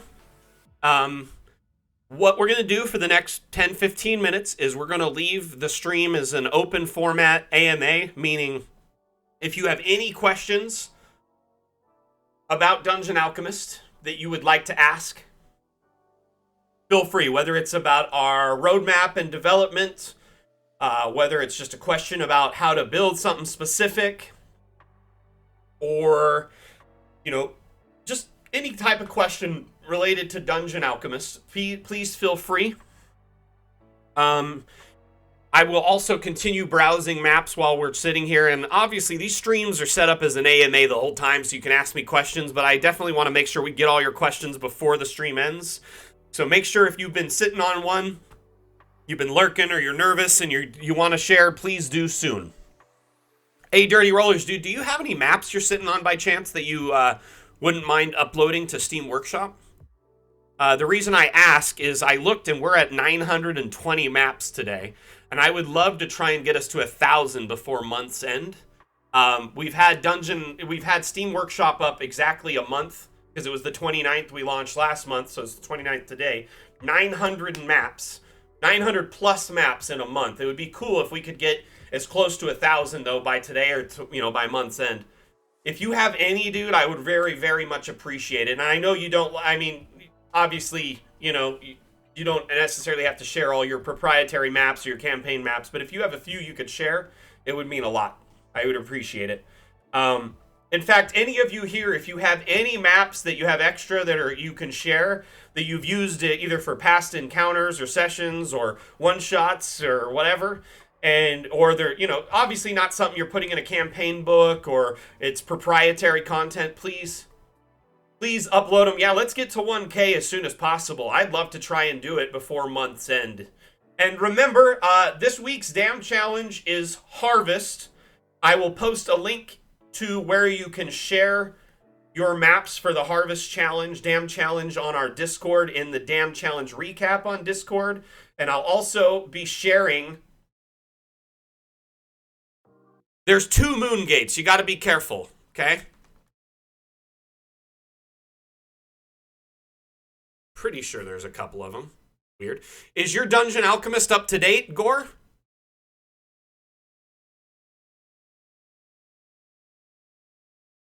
There used to be 2 moon gates. Huh.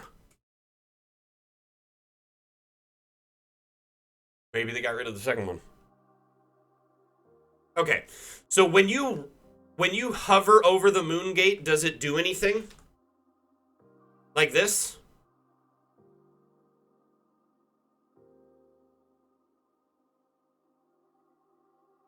All objects with animation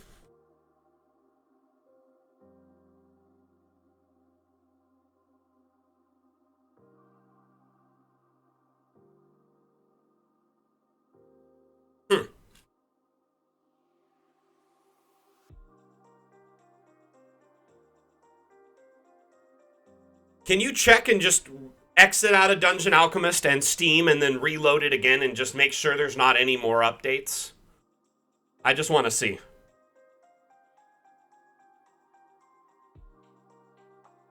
Okay, you uploaded a map to Workshop? Let's see. Just today you did?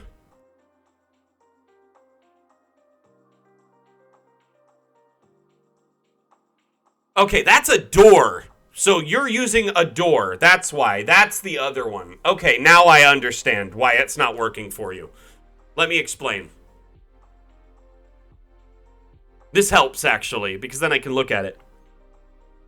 So there's a standalone Moongate object, okay, which is just a standalone object under the object panel in the toolbar here. The one you have up is a door, which...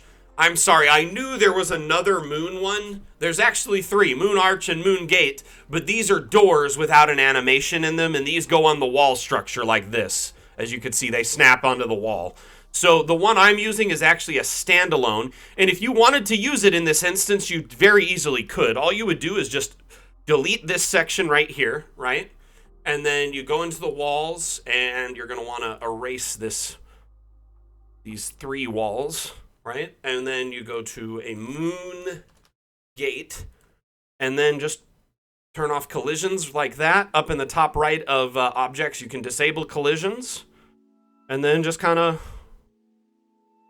line that up and even shrink it down a little bit till it's a better fit. And then that one there is the one that'll activate by left clicking. And it'll activate from first person mode, or you can just click on it and click that. So I apologize. Yeah, I forgot that they were a door as well. So I knew there was a second one.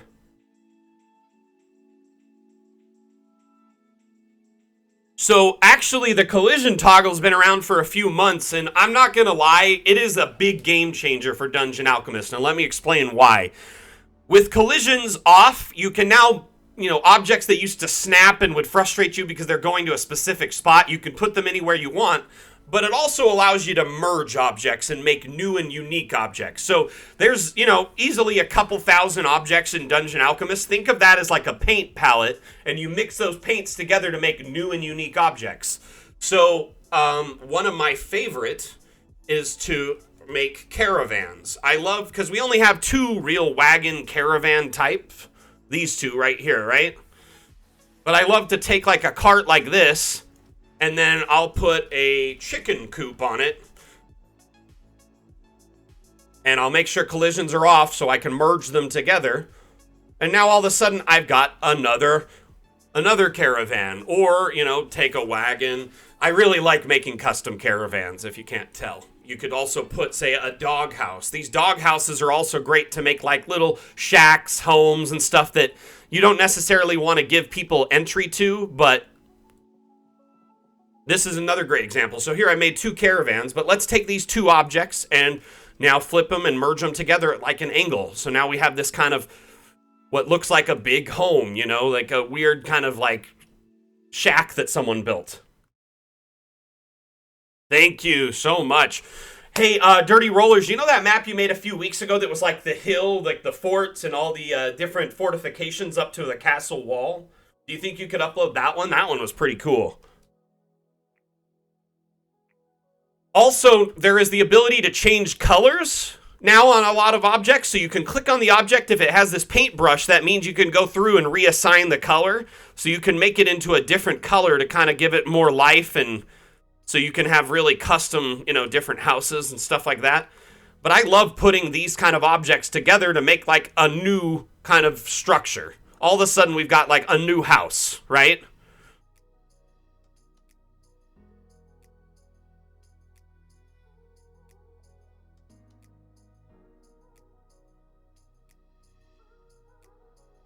And if you wanted to make like a little village with a bunch of these little things, I mean, like this could be like a cottage here.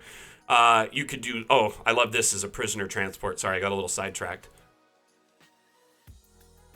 Let's say you want to make something bigger. Do you guys, a lot of you probably don't know the resize trick. I'm going to show you that. So under objects and structural, if you go to stone platforms, there's this guy right here. I really love this stone platform. Place an object on top of the stone platform. Grab the stone platform and then resize it. And as you resize it, the object on top, it'll go over its max size. And then you can take and, oh, now you got a prisoner transport. Look at that. Well, when it's done, please consider uploading it, my friend. This is nuts, by the way.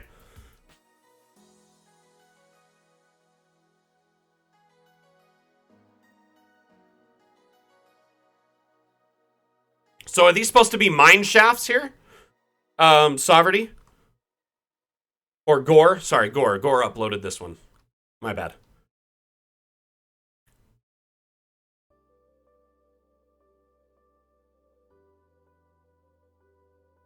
Okay, so one thing I would suggest to consider, just throwing this out there. So if this map was on, if you go through it, you have these rock walls.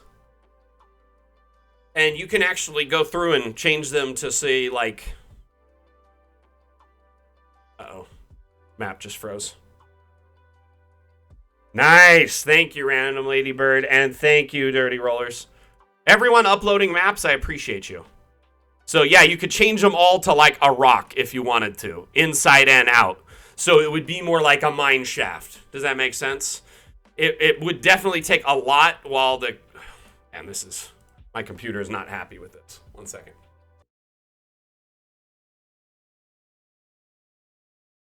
Ooh. Yeah, there's too many walls already to do it. Oh, it's doing it. See, it's changing them all. It is a big map. So you could do this inside and out so it feels like it's carved rock. You know what I mean? Another thing you can do in between is you can raise the terrain up with the terrain brush instead of water like that, and then raise it up to, say, the floor level so it's like rock wall. I'm just showing you a suggestion. You don't have to make these changes. You could do whatever. But ultimately, now that it's like... But see, that's how you fill it in, and it's like, that's rock. That's solid rock there. No one... And then you could even paint it to be rock on top, so there's no question that this is rock. You know what I mean? Oh, cool. I honestly have tons of experience building caves and mine shafts. I like to think I pioneered it in our community because prior to me building and sharing my map, there really wasn't many in our community at all. Here, let's look at my maps. This is my prospector's mine here. I made this before there was a collision toggle, like a long time ago, in like April. Oh, thank you. Thank you. I'm going to try and light a fire under the community today and get as many maps as we can uploaded. But this here is a dwarven prospector mine that I built by hand. And, I mean, a lot of this is custom work. That's smart. That is actually smart, Gore. The other thing you could do is if you made the map on dark parchment, it really gives off the because there's no environment outside, so it gives off the idea that you're in a tunnel or a cave because there's nothing outside of that space. Does that make sense?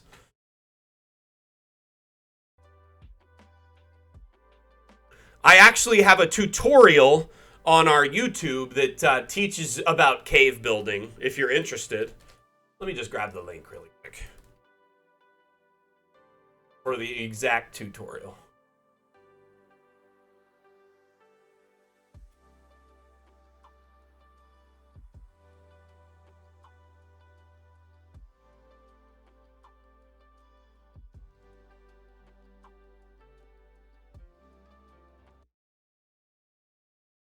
What happened to our custom YouTube link?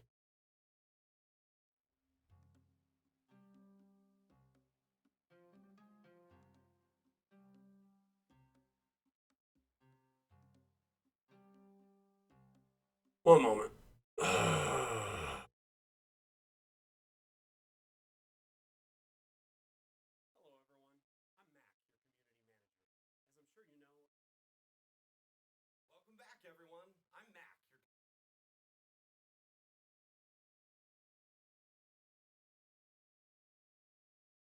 So this tutorial there will teach you how to make caves.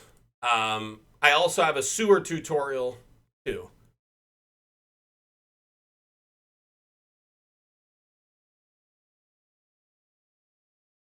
Hey, can someone do me a favor and check a link for me and see if it's working for you?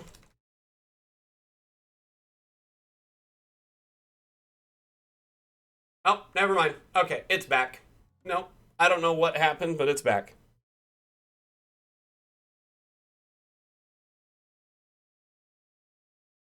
Our YouTube channel's like custom link was missing, and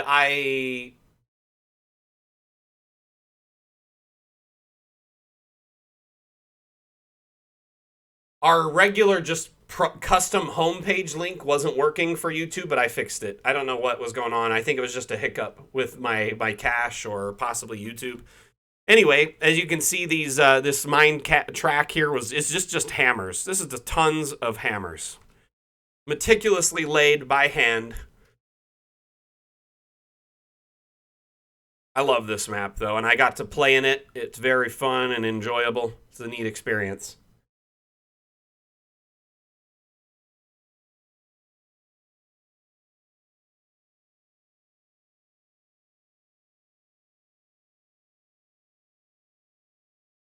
Yeah, we don't have a merch store at the moment, so we put that link in our profile thinking we were going to have the store up soon, and we ran into some legal hiccups.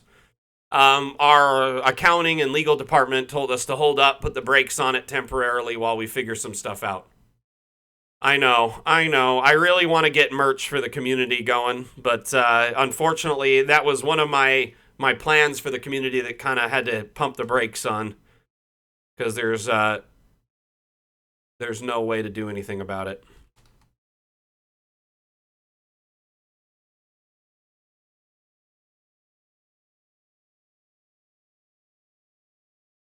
Anyway,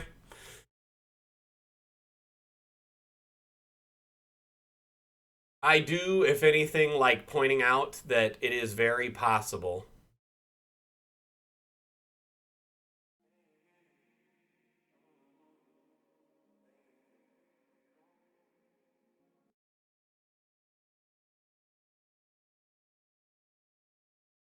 Second. Why my music just keeps gonna select it. Whoa. YouTube has changed. Maybe that's why it was all funky. Anyway. Excuse me. Looks like it's 2 p.m. now. Oh, I would rock a Hendrix shirt as well. I'm hoping to get like a... I want like a Hendrick snapback where he's just like, you know, like the Dungeon Alchemist logo, but it's like embroidered on a snapback with like the puffy embroidery on the front. And then I want a Dungeon Alchemist beanie, and I want a Dungeon Alchemist hoodie and a Dungeon Alchemist t-shirt. Mainly just to wear on stream or for my content that give a dams and videos and stuff, but I definitely would rock it IRL. Cool. Well, everyone, I had an amazing stream. Thank you so much for hanging out. I appreciate you all being here. Thank you so much for attending, for asking questions, for, you know, sharing your maps on the Steam Workshop. Let's see where we're at, actually.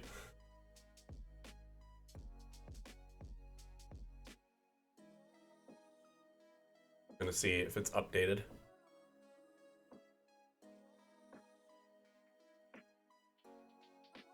$931 maps. Nice. So there was 920 this morning when we started the stream. So we got 11 maps during the stream. Not bad.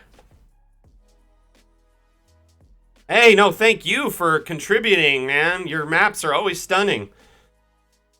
Now remember, everyone, this week's Dam Challenge is Harvest.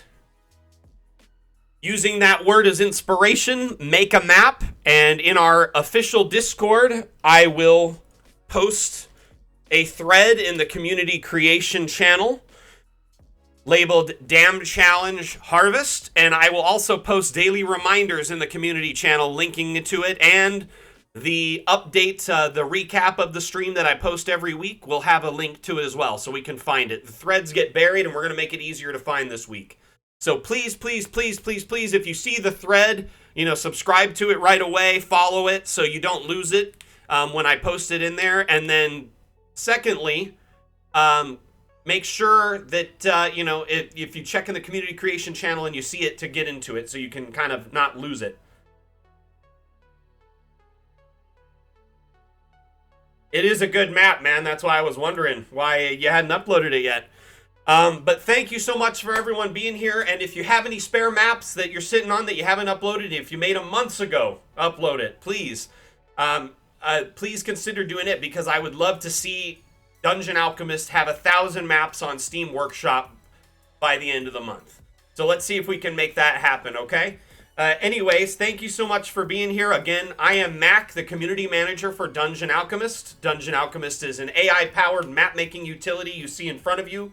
It allows you to build maps in a snap, or you can roll up your sleeves and build the maps of your dreams. Remember, we do these streams every Saturday, same damn time, same damn channel. I will be back next Saturday at 12 p.m. Pacific Standard Time, 3 p.m. Eastern Standard Time, and 7 p.m. UTC. I put an event in our Discord as a reminder as well, so that event will be up in the next 24 hours.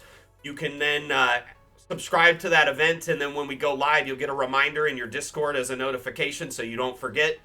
And last but not least, if you haven't already, please do me a solid and hit that follow button. That way you don't miss out on future streams. Even if you don't own Dungeon Alchemist, you're just lurking and checking us out, you can learn a lot about this utility and still benefit from it in the future, especially if you decide to purchase it later on. Nice. Thank you so much, Ladybird. Thank you so much, Dirty Rollers, for uploading. Appreciate everyone that was here. We'll see you next damn time. Back out.